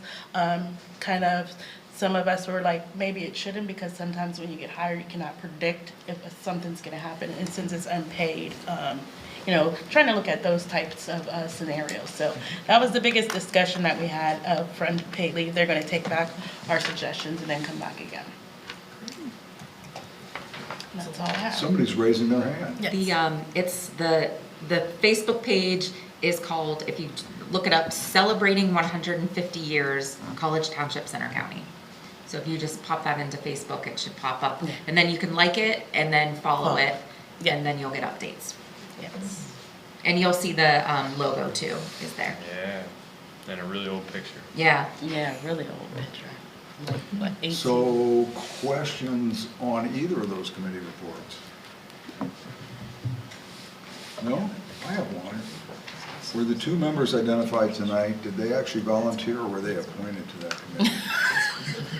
Oh, they were appointed. That's what I figured. Oh, and I'm sorry, and in the Used to call them audience, all we the have a time. third member of staff that happens to be on the committee, Mr. Jerry Northrup. who's here. Another appointee, right? Another, appointee. Voluntold. My Thank mistake. you. Thank you all. That would conclude our, whatever those reports are called, COG Regional, County, and Liaison reports. And that would take us to staff, Planning Commission, other committee reports.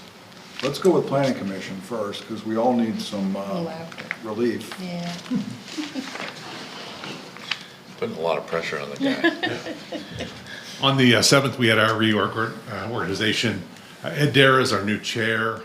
I'm the vice chair. Peggy Ekdahl is our secretary. And as far as the liaison, there really wasn't, I'm that, I think so.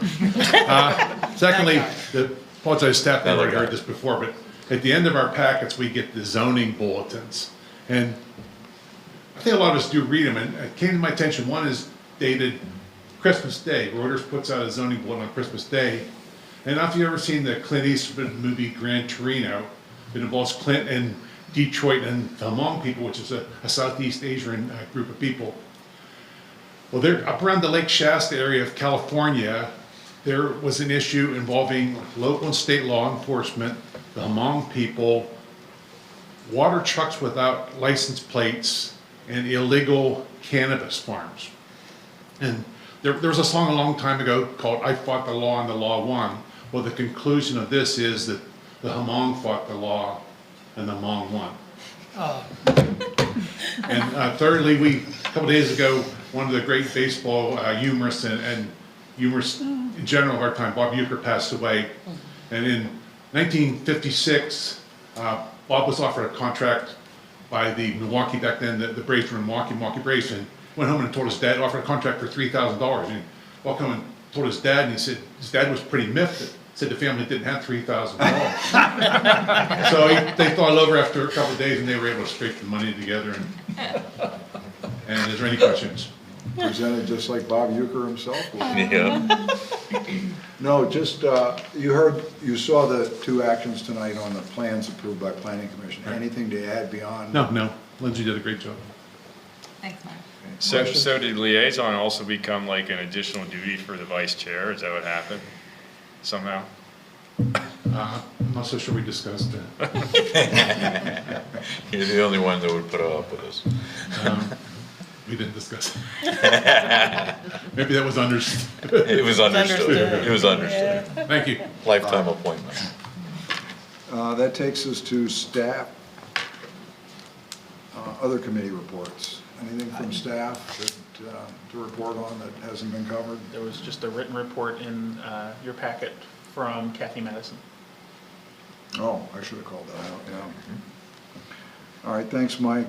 So that takes us to diversity, equity, inclusion, and belonging report. Yeah, I had deferred at our last meeting and have a little bit of a report here tonight. I did want to highlight, last night was the 50th annual Martin Luther King Jr. Memorial Banquet, theme being Change Continues with Us. Tracy, Eric, and myself were there on behalf of the township with a host of other municipal officials and county officials. It continues to just highlight, it's a wonderful event, underscoring Dr. King's legacy. Featured reflections from numerous speakers, some wonderful performances and presentations of awards. Of note, I did want to call to your attention one of your peers, Patton Township Supervisor Pamela Robb, was the well-deserved recipient of this year's Humanitarian Services Award. Yes. So, and Pam was very elegant in her response, even though they sprung it on her. It was a surprise. Yeah, she did a great job, and as I noted, well-deserved. Of note for January is National Human Trafficking Prevention Month. January 19th is World Religion Day. January 20th, speaking of Dr. King, is Martin Luther King Jr. Day. January 27th, International Holocaust Remembrance Day, and January 29th is Lunar New Year.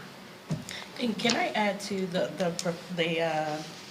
at the banquet last night, they honored Dr. Tony, help me.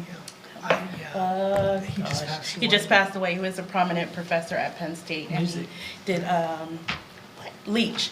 Yes. Anthony Leach, and he just passed away, and so they honored him, and it was really awesome to see that incorporated, because he's done a lot in the area of music and bringing various groups together to sing, and so that was an awesome experience to just learn a little more about him and experience him in that program, and I thought they did a great job of incorporating with him dying the week before, so. And I would agree. It was a wonderful tribute to Dr. Leach. Essence of Joy is really his masterpiece. Yes. And a good legacy for him as well. For sure. Top-notch, classy event. Yeah. For sure.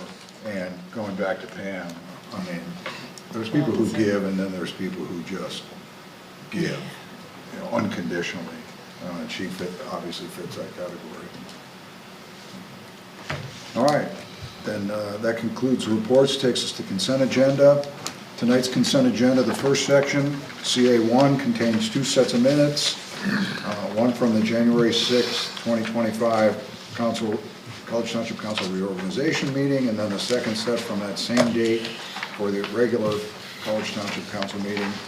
CA2 correspondence includes 6 pieces of correspondence. CA2A is a letter from Pantera Engineering dated January 2nd, 2025 regarding extension to the record for the Home 2 Suites at Shiloh.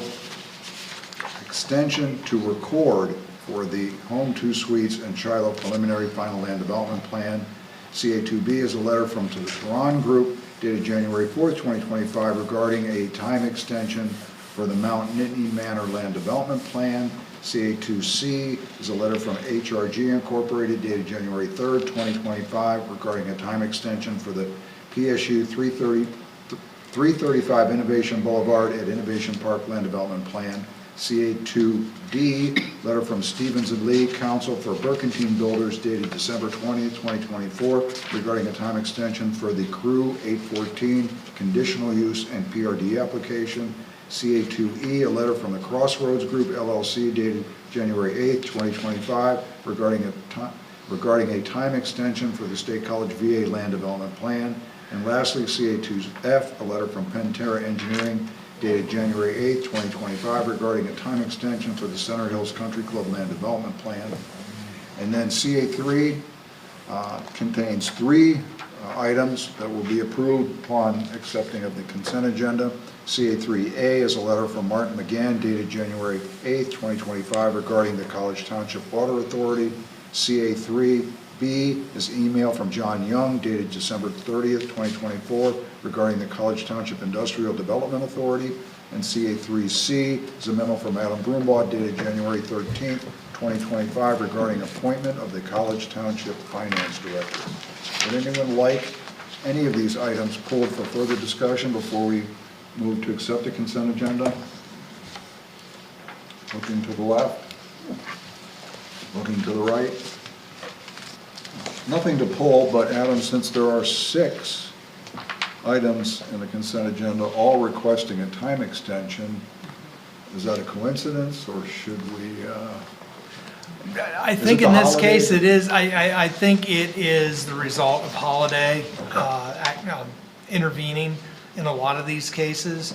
I don't think there's anything to worry about, but it is highly unusual to have 6 extensions at one meeting. But Okay, so some of those I'm fairly certain that we're collecting our extension fees on. Yes, now we are. Usually the first extension is no cost. So once more extensions come through, then we have to start charging. And I think that's the case for at least 2 of them. But yeah, they're still working through getting all the conditions met, and so they're just requesting extensions so they can continue moving forward. Okay, so the date, the time increments that we set some time ago for all of these and the fees associated with them work most of the time. It's just this one. That's correct. Okay. Yeah, if I may, very quickly on that, I think that's been most effective. At least I believe it's effective. At least there's some penalty for just extension after extension after extension. It does assist in forcing the issue. All right, anybody else? If not, then the chair will entertain a motion to accept and by motion approve the consent agenda as presented tonight. So moved. And do I have a second? Second. All right, all in favor, please signify by saying aye. Aye. Anyone opposed? Motion carries, consent agenda accepted. At this point, it's 9 o'clock, and seeing as we have 4 more items on tonight's agenda, the chair is going to use his discretion to recess the meeting for 5 minutes, okay? So, see you back in 5. Stand up.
Okay.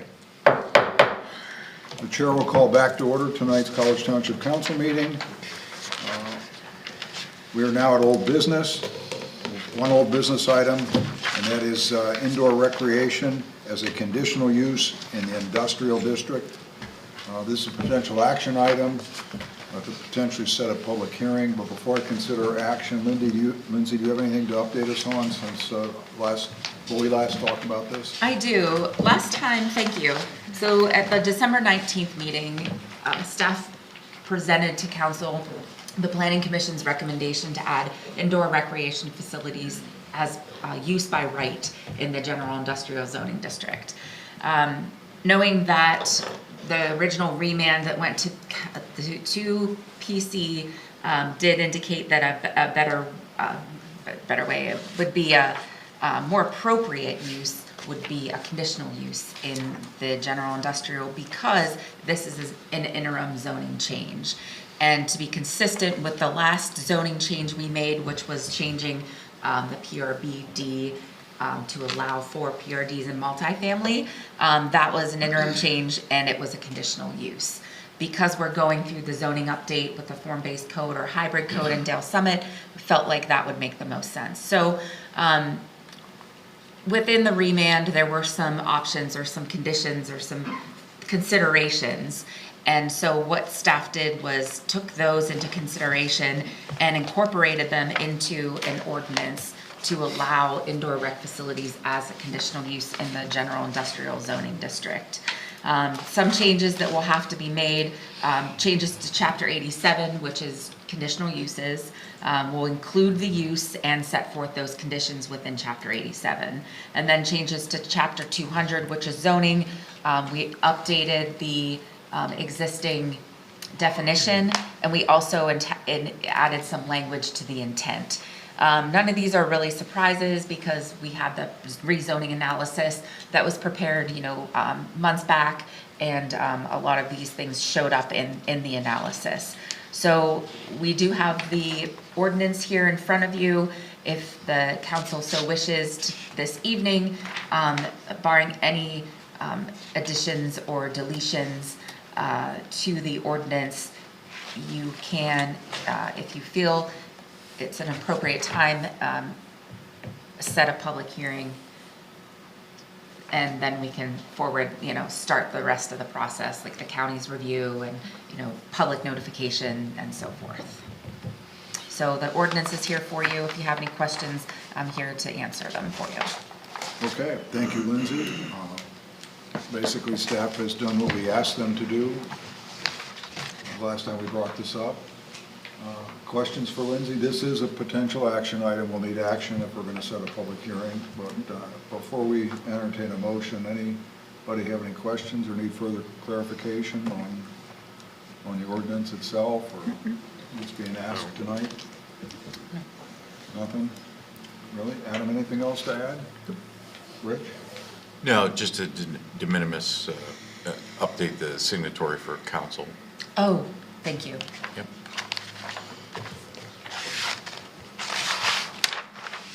All right, well, Dustin can sign it. Just change the date to 20. All right, then if there aren't any further questions, we have a recommended motion in our packet tonight. It's quite simple. It's really just a move to set the public hearing, and we actually have a suggested date, March 20th, 2025. Anyone so inclined to make that motion? I'll move to set a public hearing for March 20th, 2025 on an ordinance to amend Chapter 87 and conditional uses and Chapter 200 zoning. Motion, do I have a second? Second. Second by Tracy. Any further discussion on the motion? Again, this is an action item, so I need to offer the public an opportunity to comment. Anyone in the room? Anyone online wish to address council before we consider action? Okay, hearing none. All in favor of the motion as presented, please signify by saying aye. Aye. Anyone opposed? Motion carries.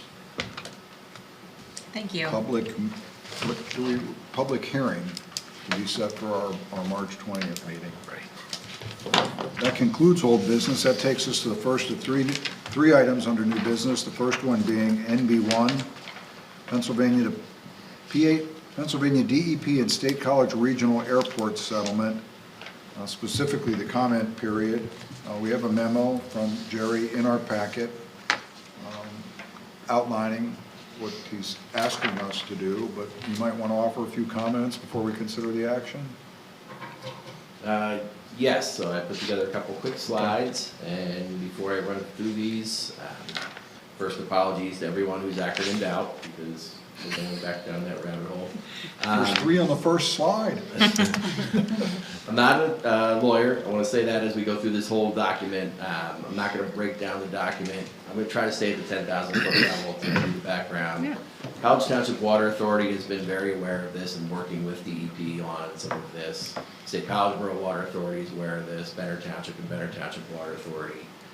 So at this point, I want to get council involved, that you have an awareness and kind of step forward from there. So, and then my second point here, this is not a Aaron Brockovich where somebody was running a for-profit business and hiding something that was going on. The airport using this foam is federally mandated. They had to have it, they had to use it, they had to practice with it. The FAA demanded that. That was part of operating an airport. So now on the back end, that there's a potential pollution derivative from that, we're not being, punitive in this process. We're trying to figure out what the actual case is and what the steps forward are. These PFAS chemicals, they're polyfluoral derivatives, they're everywhere. They're in biosolids, they're in wastewater, they're in this foam. We'll kind of touch on that a bit. The definitions, I use the term PFAS interchangeably for all of these polyfluoral derivatives. There's many different types of chemistry as these things break down in the environment. There's different subsets of them. I'm going to use that term PFAS to cover all of them. I'm not going to bore you with the chemistry. When we use the term POET, a point of entry treatment system, that means point of entry when a water line enters your house, they set a carbon filter, a whole house Brita, for lack of a better term, to try to take the PFAS out. And to this point, they've done that in several homes in Benner Township and College Township. It has been working, and it has reduced those PFAS levels to compliant levels. So when you hear that term POET, it can mean a lot of different things, but we're talking about those carbon filter systems in houses. And then Hazardous Sites Cleanup Act. Hazardous, where does the chemical exist in a hazardous concentration? Site, what is the extent of the plume where that exists? And then cleanup, what are we going to do to kind of correct this situation? 2016, the EPA had a limit of 70 parts per trillion, 70 nanograms per liter for PFAS. That has dropped down to 14 as of 2023, and by 2024 they reduced it to 4. So this is an emerging contaminant. It's actually defined as an emerging contaminant. CNN ran an article Tuesday of this week about it. So it is something that in real time we are working to address. Mike will have to get ready because this is an animated slide. We'll have stuff flying in here. But there's a little bit of background. 2019 is when Pennsylvania DEP began monitoring specific wells around the airport. At that point, they noted that, go ahead, Mike, and hit the first one. Firefighting foam is one of the sources. All the years of practicing with firefighting foam up at the National Guard Center at the airport, it got into the water supply and it started moving. The yellow arrows point to cosmetics, fast food packaging, personal care, water-resistant clothing, non-stick cookware. Anytime you're washing dishes, taking a shower, washing your face, all of this water is going into the wastewater system. In the wastewater system, it also can get converted to biosolids. Biosolids go on ag fields have runoff. We have this cycle. It also goes into septic tanks for those that are not on the UAJA system. So all the rural properties up around Benner Township on septic tanks also are not moving this off of their site. It's also in the environment. So as we talk about where it is or where it isn't or where it comes from, I just want you to keep in mind that it's not always just one point. It can be a variety of points that it comes from. Go ahead, Mike. The study boundary right now, DEP and Penn State with the study boundary in this consent order follows Big Hollow Road and dips down right at the intersection of Rock Road and right at the bottom of Stearns Crossing, Rock Road, Houserville Road, that area. So Houserville Road is out, Innovation Park is out, and then the area of UAJA going towards Shiloh is out. But where Spring Creek kind of buckles down in is in this original plume area. I'm phrasing it that way because one of the first steps DEP is going to require Penn State to do is to verify this study boundary.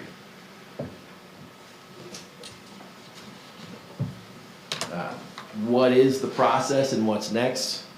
Right now, there is this open comment period between DEP and Penn State. They've agreed to come up with a plan to identify the scope of the issue, potentially come up with a plan to address the issue and take corrective action. So the process, DEP is accepting comment on this consent order right now. What is the ask? What is the College Township ask? If you feel it appropriate as council, we're going to make a timely comment. We are about 2/3 of the way through a 60-day comment period, so you have until February 4th or 5th to be on the record. You're not going to make it to your February meeting, so tonight is a decision night. The process, once the consent order is finalized, if Penn State would accept it, they would come up with a schedule for developing a plan to assess the scope of the issue. When Penn State develops that remedial investigation work plan to define this scope, the College Township ask is include a step within that plan for verification, investigation of the plume size and impact to College Township, and kind of keep us informed. Go ahead, Mike. Once they have this work plan and they create a corrective action plan, that corrective action plan would summarize the results of their investigation. How big is this plume? Who is it impacted? What are they going to do to correct it? The township's ask is allow for township input, public input. Our goal here is to not allow this to be a closed door conversation between Penn State and DEP, but leave this in the open so that as this science is summarized, public and council and the water authorities, everybody gets a crack at the apple. And if they would expand this plume, or if they would lower the limits or find other folks inside that, would be qualifying for these whole house systems, everybody who's impacted, give them equal protection. Don't limit it to just the houses that have it as of this date, but if anybody else would qualify down the line in the future, roll them into the program. The program at this point centers on Penn State continuing that process. Instead of DEP installing and maintaining those whole house carbon filters, Penn State would accept that responsibility and run the maintenance program, probably subcontract with a Culligan or somebody to have them manage these whole house carbon filters. And then the last step in the process, develop and perform cleanup plans and risk assessments. Again, keep the door open, allow the township to have input on that progress. So those are the asks. Go ahead, Mike, next slide. Those are the oversimplified layman's terms of the motion that we've crafted here. Of course, this motion is open to any interpretation or edits you may verify, but what it functionally says is verify the plume boundary, the scope of who's impacted. If the plume is bigger, provide equal protection to anybody who's newly impacted, any of these other properties. And then allow future township comments based on scientific results, because right now we have kind of a first wave that DEP's investigated, but they're agreeing by this consent order there has to be more investigation. And then the final statement, keep us in the loop, give us a crack at the apple along the way. So that's the 10,000-foot version of what's going on. I'd be happy to do my best to answer questions, but I'm not, again, I'm not a chemist, I'm not a lawyer. I think it's too far to move. Okay, so the potential action tonight is to support the suggested specific comments, or as amended or revised tonight, that are in the packet and up there in the microtext. Questions for Jerry before we consider the action?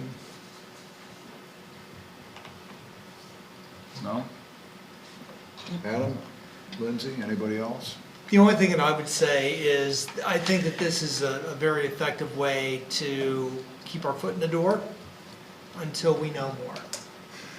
The Water Authority agreed to support a comment letter basically reiterating these same points.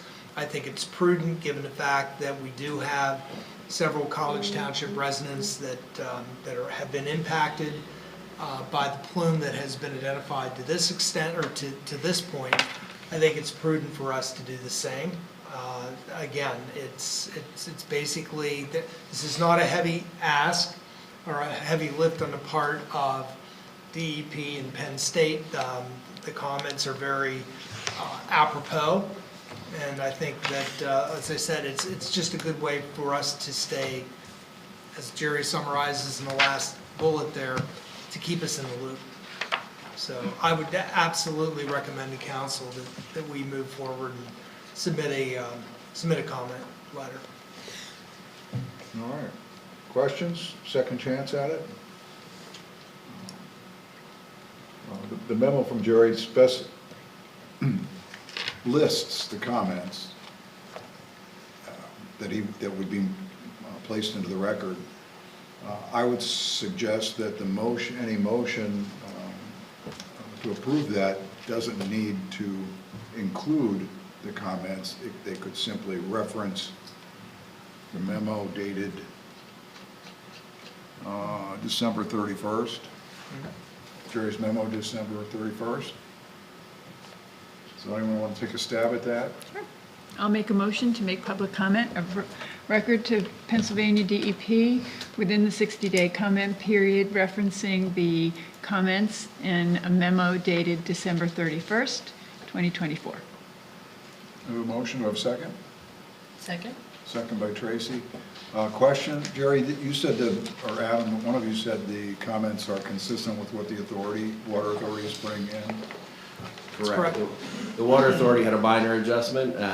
If there would ever be a pool of funds available for corrective action, to consider the Water Authority to run water lines as part of that. That's consistent with what the Water Authority's investigated over the last 5 years as part of this anyway. So that's the only minor difference between their motion and the township. Okay. We didn't really need to include that because they've included that. Right. Okay. All right, and if there aren't any further questions, all in favor of the motion, please signify by saying aye. Aye. Anyone opposed? Motion carries unanimously. Again, thank you, Jerry, for putting that together. That concludes NB1, takes us to NB2.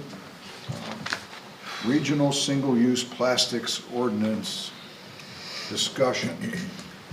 All right. So before you is a relatively short memo discussing kind of where we've been, where we are, and where we're headed with the discussion of a regional single-use plastics ordinance.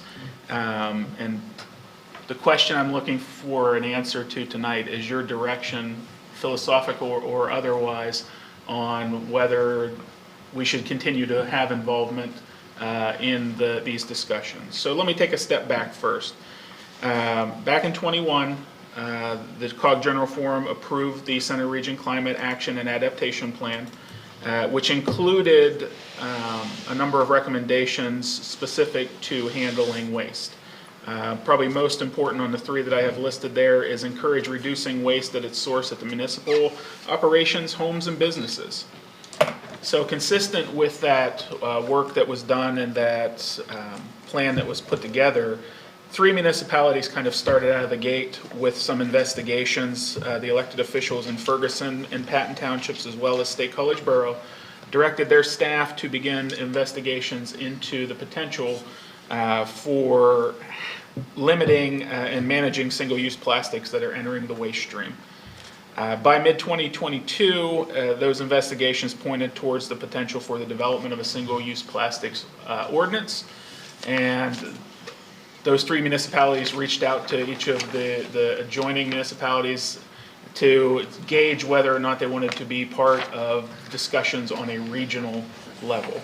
At that point, that was kind of our point of entry into these discussions. The single-use plastics work group has been meeting now since mid-2022, researching best practices from municipalities throughout Pennsylvania that have already implemented single-use plastic ordinances and have begun work on a draft ordinance based on those findings. I will note that what has been put together to date is still very much a draft and work in progress, but it is starting to take some form. Is contemplating the types of single-use plastics to be restricted, specifically single-use bags as well as straws. Talks about community education and a potential rollout period for an ordinance. Contemplates the ability to charge fees, particularly for the use of paper bags, and also contemplates enforcement and the penalties associated with any ordinance violations. While we've been engaged in those conversations, it's been very clear, and I've made it clear multiple times at the table, we're here, we're happy to be participating in this discussion, but I do not have direction from council. We have not had this discussion at the council level to gauge really what your stance is in terms of the potential for an ordinance and the continuation of staff's involvement. As it's starting to take some form and starting to take some shape, it was timely for us to come back to you. I know there's been a high-level presentation to the managers group about some of the concepts that are being discussed, and it was highlighted at that point that College Township hasn't really taken a stance. So we've kind of reached that point where I need for council to give me direction back as to where you stand on the potential for a continued involvement and potential for eventual development and implementation of a regional single-use plastics ordinance. So I will stop there. I'm happy to take whatever questions you have and go down the rabbit hole as much as we need to. Before we do that, the reason you're bringing this to us is because you have been representing College Township through the initial discussions, and I heard reference to a high-level award-winning managers update. It went to the managers group, so the managers do get it together on a monthly basis, and they received an update. Probably led to as many questions as answers at that point, but we're starting to put meat on the bones in terms of a potential ordinance. So it was time for me to come and say, okay, this concept has some traction, council. I need to know if it's something that you want to be involved with. Because one, it obviously has regional impact, but it also is a staff time thing as well. So having seen that high-level approach, anything to offer before we open up for? Yeah, I think it's important to understand that at this point, College Township has been very neutral. And there are absolutely zero commitments that have come as a result of College Township. And Mike has been very diligent in representing that, and I've been very vocal to do the same. There does seem to be agreement amongst the other three primary participants, not necessarily including College Township, that it makes sense to do something. Beyond that level of agreement, to be honest, you have people that are all over the board on what does that mean? And what time frame? How is this going to be done? How is it going to be implemented? Fees, what are we going to do with fees if they're collected? There are a myriad of questions that are posed as a result of this conversation. So again, we're really at a point where it's time to have this conversation with College Township Council. Take your temperature in terms of, are you interested in us continuing to participate in these discussions? Do we have a particular objective in mind relative to the topic? How do we feel about it? And how would we like to move forward if we're going to move forward? So this is the broad ranging. and I think the best way to classify this or characterize this is a conversation tonight that we need to have with council. Well, let's treat it a little similar to how we just did the DRI. Because first up, we're philosophically in support of what we saw with the DRIs. Are we philosophically in support of the concept? And are we, if we are we in support of it enough to invest the time, staff time in it? And are we at least open enough, if we are for those two, to then look at the proposals like we would the land development, or like the rezoning or the subdivision? So it kind of follows that same pattern there. So we can start with the big question first around the table. Philosophically, is this something that we are aligned with conceptually? And then we'll move down the ladder from there. I'm seeing heads nodding. I mean, Well, yeah, I mean, I'm philosophically in support of plastic waste reduction, but I'm confused when I look at things like fees for paper bags fitting into this ordinance. I mean, I'll just say that. So, I mean, yeah, like the details, which I think we'll get into more, but I'm philosophically in support of plastic waste reduction, which I think the cap already addresses, right? yeah, because we don't, without philosophical support, we don't move to that. We don't move to that question. So. Yeah, I mean, I think we adopted, College Township adopted the Climate Action and Adaptation Plan. And I think it goes along with the things we've talked about with the solar power purchasing agreement, so I think it very much aligns with where we stand philosophically. I'm not as much worried about the details at this point because we're not being asked to approve an ordinance or write the ordinance. We're being asked to participate in the discussions. And I think it's important to continue those discussions. We're being asked to invest in the DRI, which is Mike's time or Adam's time to find out more and potentially then give direction as regards to the things that Dustin has brought up and that Rich will no doubt bring up. So, Rich, thoughts? Many. Starting with the philosophical conceptualization. No, I get it. We'll move down. I just have a hard time. College Township leads on so many things. And this isn't one that I'm seeing us lead on. And I'm concerned about staff time. We never have enough staff time to do everything that we need to do, that we want to do, and everything like that. But I'm not saying it, I'm not philosophically against it, but when I play it against all the other things on our plate, I'm not prioritizing it to that. Okay, then could we agree that we're not out? But that given, philosophically, who's really opposed to that concept? I mean, pretty much nobody. It comes down to what's the trade-off. So are we, at least, can we support staff involvement to the point where you can go back to the group and say, we're not opposed, but, the devil's in the details. Maybe you move forward with some, if the other three can reach consensus on some fundamental elements of the ordinance, bring it back to us, run it up the flagpole, and we'll make a decision then.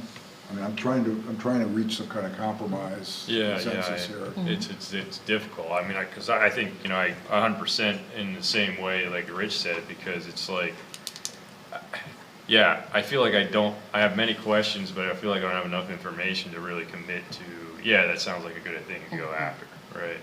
But then that requires more staff time, so it's a bit of a conundrum, right, to get that information. Well, and what I heard, though, was there seems to be varying opinions and directions within the other three. Yeah, I think that's fair. while there's, I think, some general consensus around the topic areas, as I kind of laid out in the memo, here's general topics, but I'll use it for instance. The concept of fee. What does that look like? Is it a fee that is charged and collected regionally? Is it a fee that, I don't even know if fee is the appropriate word, is it kind of utilized as an incentive for transition away from plastics? It's kind of the Wegmans model. They charge a 5-cent fee for paper bags right now. Now, I understand in their model, they're donating that. It's not being collected by some governmental agency. It's collected by Wegmans, and then Wegmans does what they choose to do with it. So I think there's, some different landing points even within the group as to what that looks like. One of the big areas of question for me throughout these discussions, beyond that, is enforcement. What model does enforcement take on a regional level, and who? What are those kind of logistical, practical implementation elements that are associated with it? Philosophically, I will tell you I agree with where council's at.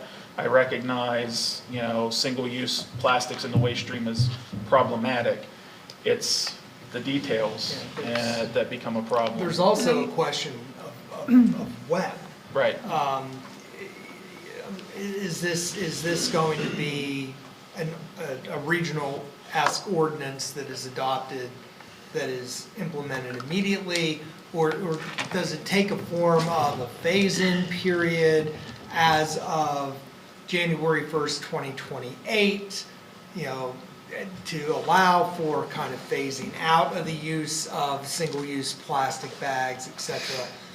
There's a lot of detail that, while we've been engaged with the conversations, we haven't offered a lot of input on.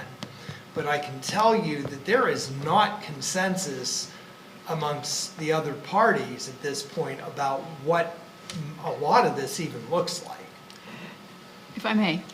So I think we're putting the cart before the horse with this discussion at this level, because we're talking about the potential of what will come of those conversations. We're not talking about whether we're going to engage in them. So that's my concern. I hear a lot of good reasons not to go, because there might be these things we talk about, but we're not there, so we don't know what we're going to talk about. And I think it's important for the township to have a voice in that. I mean, we've supported the solar power purchasing agreement when it became very controversial. And I think this aligns really well with the climate impacts that we're talking about with both the solar power purchasing agreement. And if we pull back from those conversations now, that's as much a statement as if we stay. Okay, then, and I agree, actually. I was trying to find a way to keep our foot in the door while the details started to coalesce, and then come back to us with, all right, so we don't withdraw completely, but we don't commit the time and resources until they start to flesh out more detail, and then we still retain the option to come in and say, if you want as part of it, we want to tweak this. Am I getting somewhere where we could support, all of us could support that? As the conversations go further and there's more substance, it's almost like they present the buffet and we pick and choose from the buffet and we say this is not acceptable. Depends on how long you want to get involved in that discussion. If you're not at the table, you're not at the table. In some ways what you're saying is we're not going to engage in this. I mean, other than that, they're going to craft an ordinance and we're either going to say yes or no. Or we're going to tweak what is presented. They can't force it down our throat. I was misunderstanding that it was a regional ordinance. Right. Well, we always retain the ability to say no on that. And then, and I won't put this on the SPPA level. I'll start there. But yeah, I mean, the concern is, I understand, monitor, if it's coming down the pike, again, somehow when we get involved, we end up leading, and that, I can't ask staff. Well, excuse me, we end up refereeing is essentially what happens. And by virtue of refereeing, we leave. Oh, That's a valuable skill set. It is. So I think we're not that far apart here. I mean, Rich is saying we still hold the opportunity to tweak. And I think what I'm trying to get to is a compromise where we stay. We're not out, but we'd like to see maybe the group of three start to get some basic details together and then maybe come back to us. We pick up this conversation again. We see if there's any deal killers in there.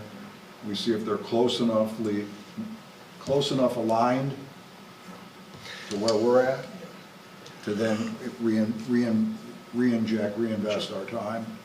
Is that something we could all get around?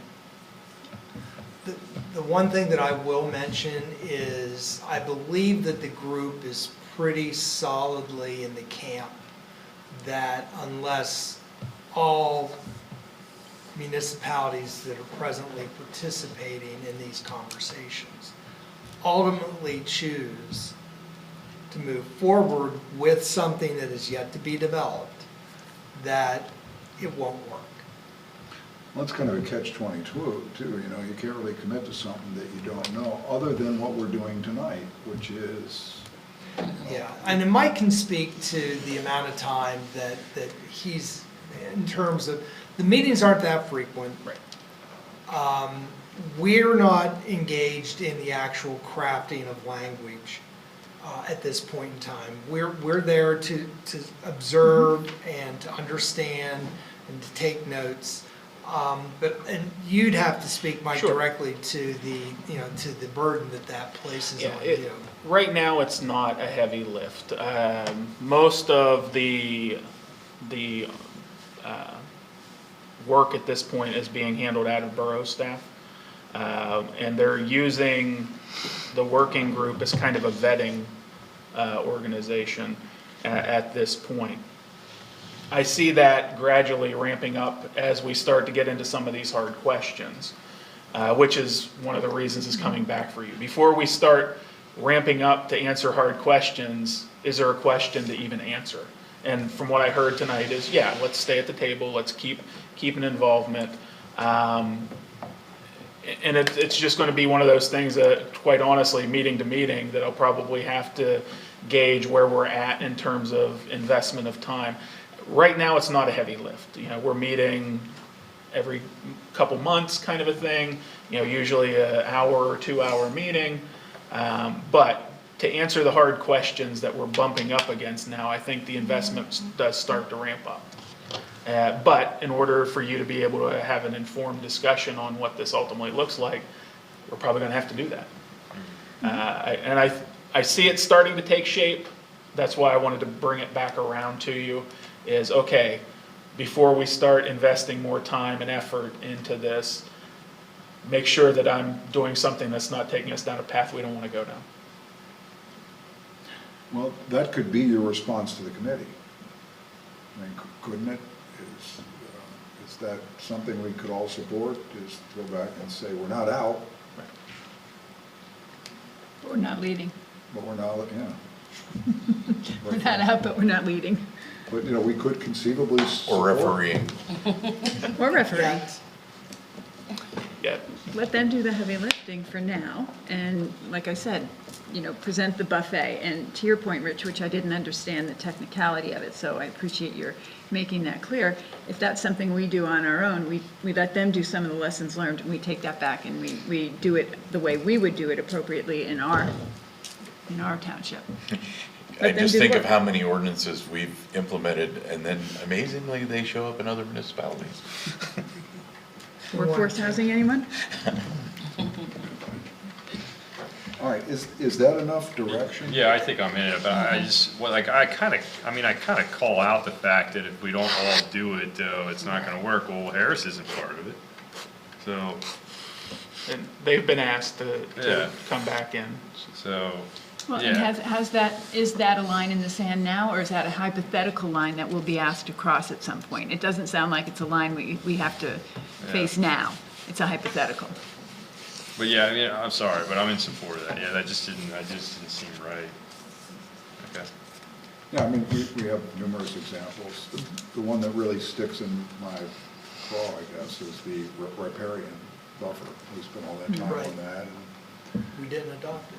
Yeah. Anyways, so I think what you've got here is, no one's opposed to that conceptually, but there's a whole lot of things we're not opposed to conceptually, so. Understood. Really, the philosophical question was the big one that I needed you to answer. If I'm hearing from the 5 members of the board that, yeah, continue on, that's sufficient for me right now. The heavy lift's coming with the details that are out there, if we can flesh out the details in the working group. Yeah, the other part of this is as much information for council as anything, simply because you had no idea that this was being even in any way pursued. And while we may, to this point, have been on the periphery, there's an opportunity, well, there appears to be the inevitability that we may need to get engaged at a higher level. And in order to properly inform council, you folks needed to know that. You don't want to tell us when we're at an inflection point. It's like, I don't want to slap an ordinance on here and everybody say, what? Where did that come from? Where's that at? So you're at This is new business. Once you get to that inflection point, you'll know. Yeah, this was as much about asking, okay, we're on a course. And before I get to a point, and I need to get a course correction, I'd rather know now. So that's the philosophical question was as much as what I needed tonight. We'll continue on. I'll continue to kind of play the role I've been playing. I do anticipate that ramping up, and if it gets to a point, we'll be back. So you report back. And Then it's another old business. key point to it is we need to get feedback from our constituents, and we don't have anything close to get that at this point. Yeah, this will be a heavy lift if it moves forward anywhere within the region. Sure. Oh, there's a lot there. There's so much to unpack. Right. And then the county's silent in this to a point, and yet whose recycling authority is it? But All right, it's getting late. Yep. And hopefully there's a model ordinance out there somewhere that we can work. There have been examples that have been floated through the group, but they come with some of the questions we talked about tonight. All right, that concludes NB2, I think, and takes us to NB3, which is another discussion item. We just want to introduce the concept, again, of a 2025 operational and capital strategic planning exercise. Adam, are you going to share with us why you think we need to have one, and maybe what? No, actually, Mike's going to do that. Mike wrote the memo. Okay, that's This true. is not anything that we've already broached this topic with council, but I think we do want to have a brief conversation with you this evening concerning this. But Mike, Sure. Go Yeah, ahead. and please. I'll lead off. It'll be probably a bit of a tag team as we go through this. As you're well aware, over the last couple of years, as we've been developing our capital improvement programs, we've been introducing elements of strategic planning into that process. And while I think that has borne fruit for CIP, given where we're at today, given the number of dynamic things that are happening here in College Township and the rate at which they're starting to happen, Adam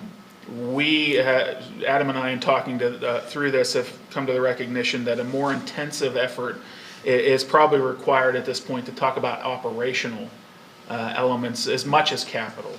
That would include taking a look at our current needs as well as future needs for staffing and what the job responsibilities would be associated with some of that. And I would emphasize that discussion right now isn't about downsizing staff. It's about growing the staff in reflection to the way the community's starting to grow and the things being asked of our staff. Overall, how our departments are organized. You know, are there things that need to be done so that we become more efficient in what we do and how we prioritize what we do? Are our facilities and our equipment appropriate and well-positioned for what we're going to do? And, you know, on the front end of that, I can tell you, if we're talking about growing staff, the answer is no, in terms of this building in particular. That internal assessment is going to be very critical as we continue to look and plan out in these 5-year increments for CIP, because it will speak to not only the types of things that the community needs, but also try to better align it with the capacity to deliver. You know, that was highlighted even in the last discussion, is how do we prioritize the use of staff time, and, you know, who do we have kind of doing those things, and are they appropriately placed, and do we need more to do that? So this was kind of opening that door for a discussion, and I think as Adam and I have talked over this over the last few weeks, months, the urgency associated with this effort continues to ramp up, because more and more things are coming. We saw 2 of them kind of airdrop in tonight with DRI requests, but while those are nibbling around the edge of the growth boundary, strategically there are things associated with that that are important for council and staff to be thinking about as we try to position College Township for those next 5 years and beyond. So I'll stop and let Adam kind of. Yeah, no, I mean, Mike's much more eloquent than I am. I'm much more blunt, but but there is a lot that, I mean, this initially started out, if you may recall, we referred to it kind of as windfall planning. And there's a good reason that we need to contemplate that. And that's still very, very real and very viable, and it's a conversation that we need to have. It is become absolutely apparent to the point of urgency, given what we're seeing evolve within the township, for we, council, and staff to begin these conversations as soon as we can.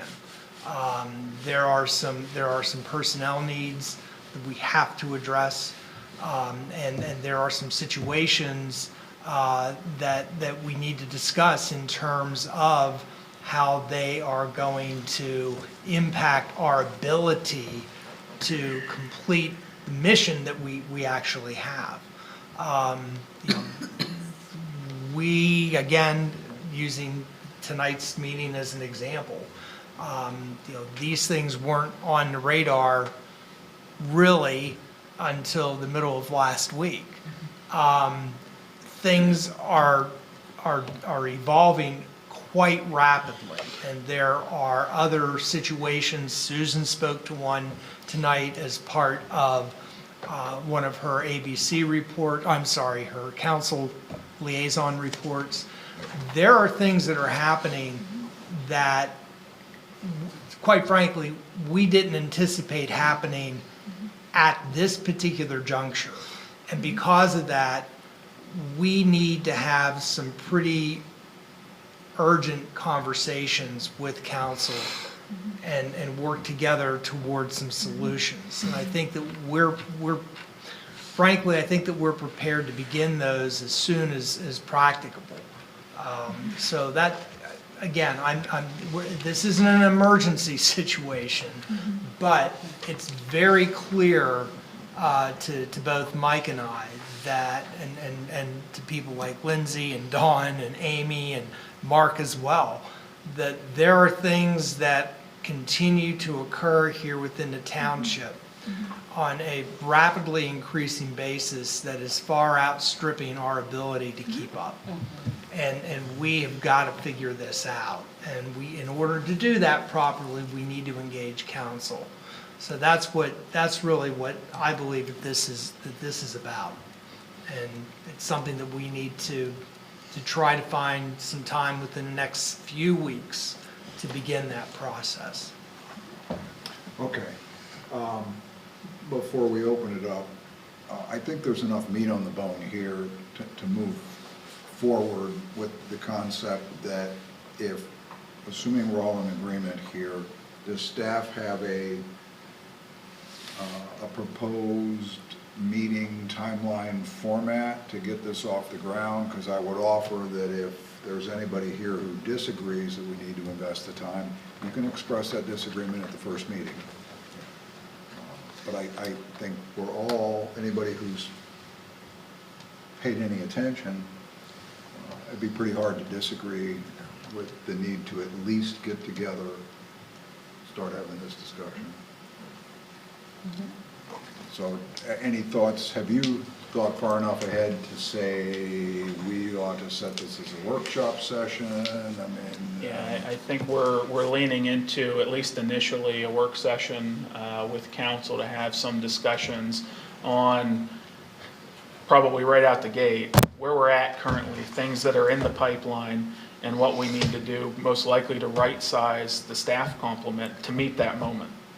And then we can project out from there as to what this looks like, you know, on that horizon of 1 to 3 to 5 year kind of look. so you could have that information ready to present in a work session Within the next within 2 weeks. Okay. So now, thoughts, comments? Dustin first? Of course I support this. Okay, I thought so, that's why I was trying to move through this. So are you thinking that first session's gonna be like what we would normally do anyhow, right? And review that, you know, kind of strategic, you know, plan, that mapping exercise back to the goals? And then start saying, okay, this is where we need to go next? Well, I think what you need first is a bit of a briefing. Yeah, okay. To be An fair. orientation, yeah. To be fair, I think you need to be aware of what we are aware of. And I think that from there, I think that it will begin to take some form. Yeah, I think, you know, to your point, that exercise that we've gone through with CIP lays a nice foundation for it. There are some emergent or more immediate needs that probably come before that. Okay. So. All right, fair enough. We're good?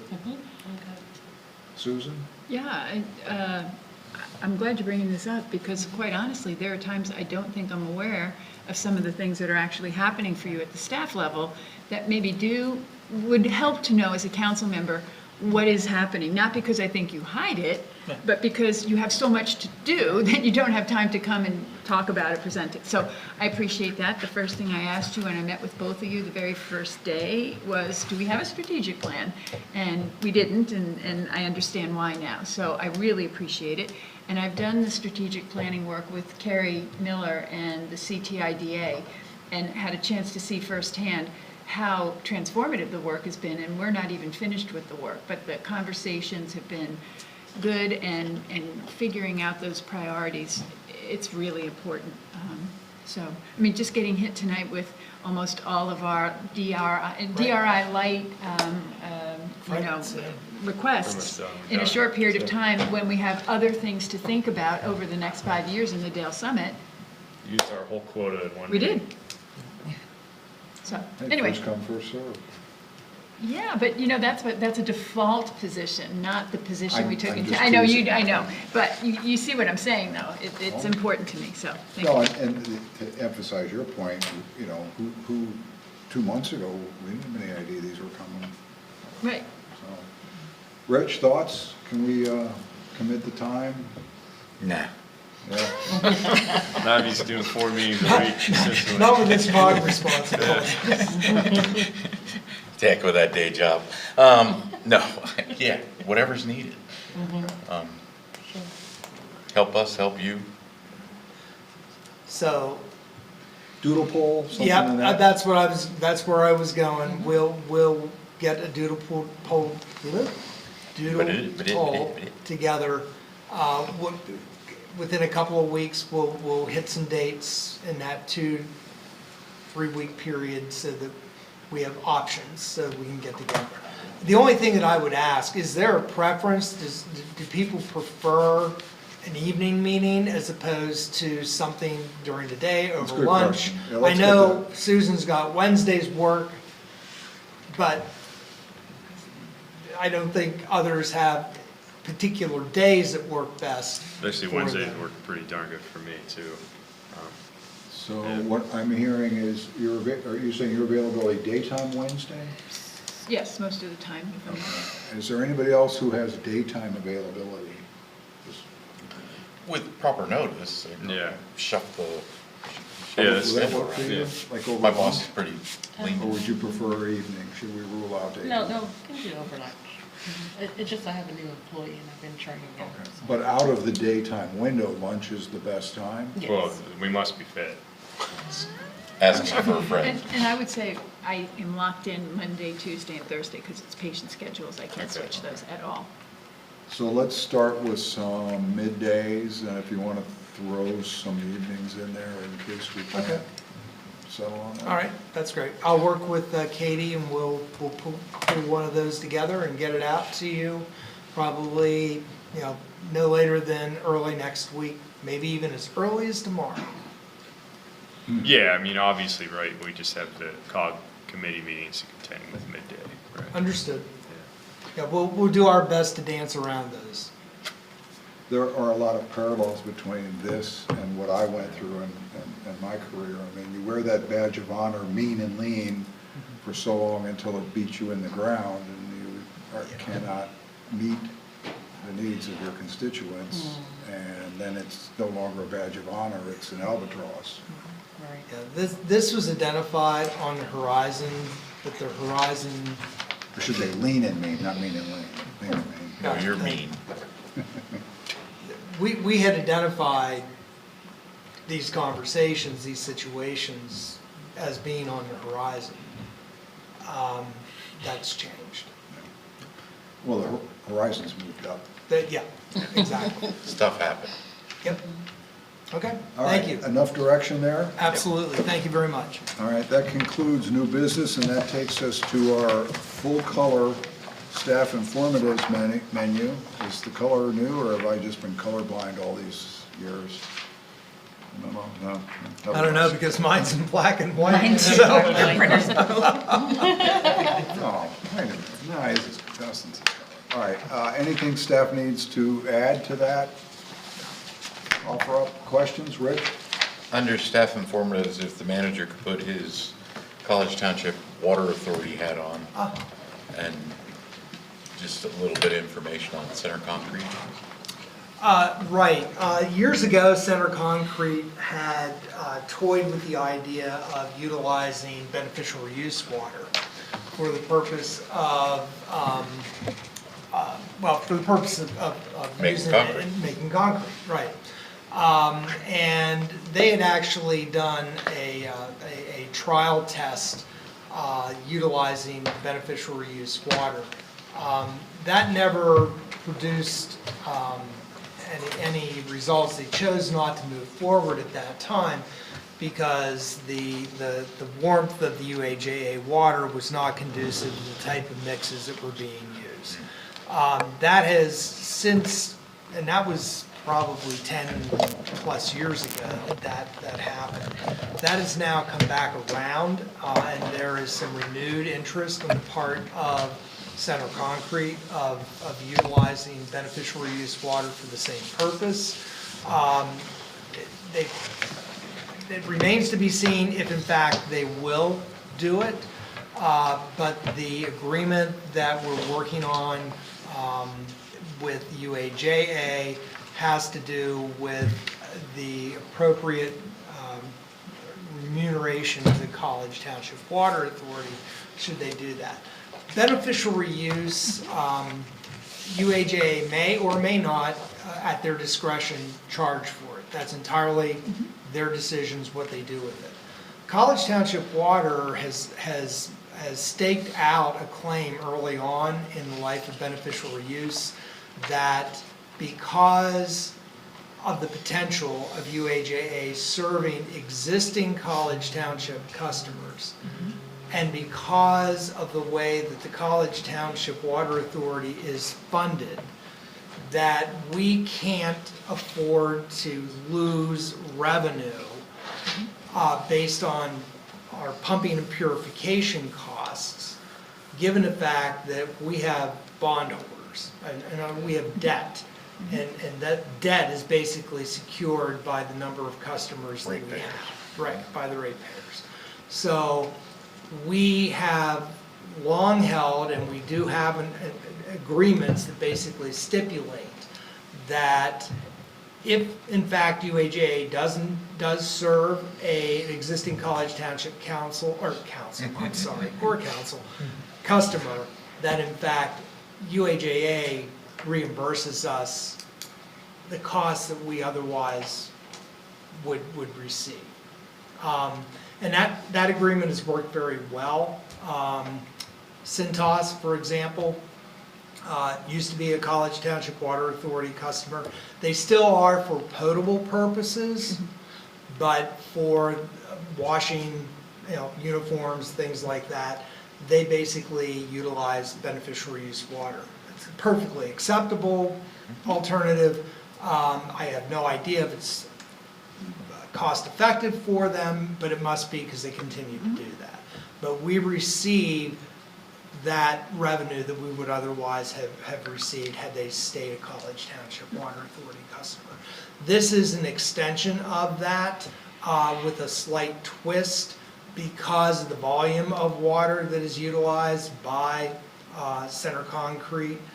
Essentially, we're going to continue to receive the $25,000 annually that we receive from, or quarterly, and I can't remember which it is, from Center Concrete. Beyond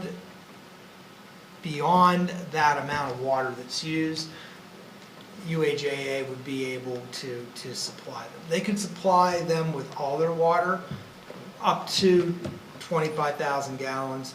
At that point, College Township Water Authority would drop out of that, and we would continue to be reimbursed at the current level.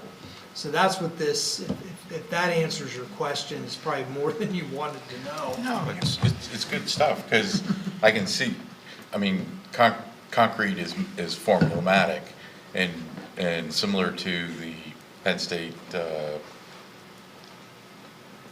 labs that do testing with the water, the benefit, because it's treated and it's consistent and all that kind of stuff. There can be values in that, but clearly there can be values to UAJA. The more money or more water that's going to Center Concrete, the less is being discharged into Spring Creek, and so I see definite win-wins. Yeah. And the interesting piece of that too was that came up in the discussion of Hessfield bathrooms. Oh, about use of beneficial use? Well, just that, just say we put beneficial reuse water to Hessfield, well then they can put the sewer in there as part of that. While they're putting the beneficial reuse piping all over the region. Yeah, that's true. So pipe it to Hessfield, which one of the shortcomings at Oak Hall is no real water source at the fields. I mean, we got a lot of water there, College Township and everything like that, but actual hydrants up by the fields to potentially be used up there was a shortcoming in that design. But I just mentioned it, that it was thrown out there as, while they were putting a beneficial reuse, they could just happen to run the sewer along the same path. Any other questions on staff informatives?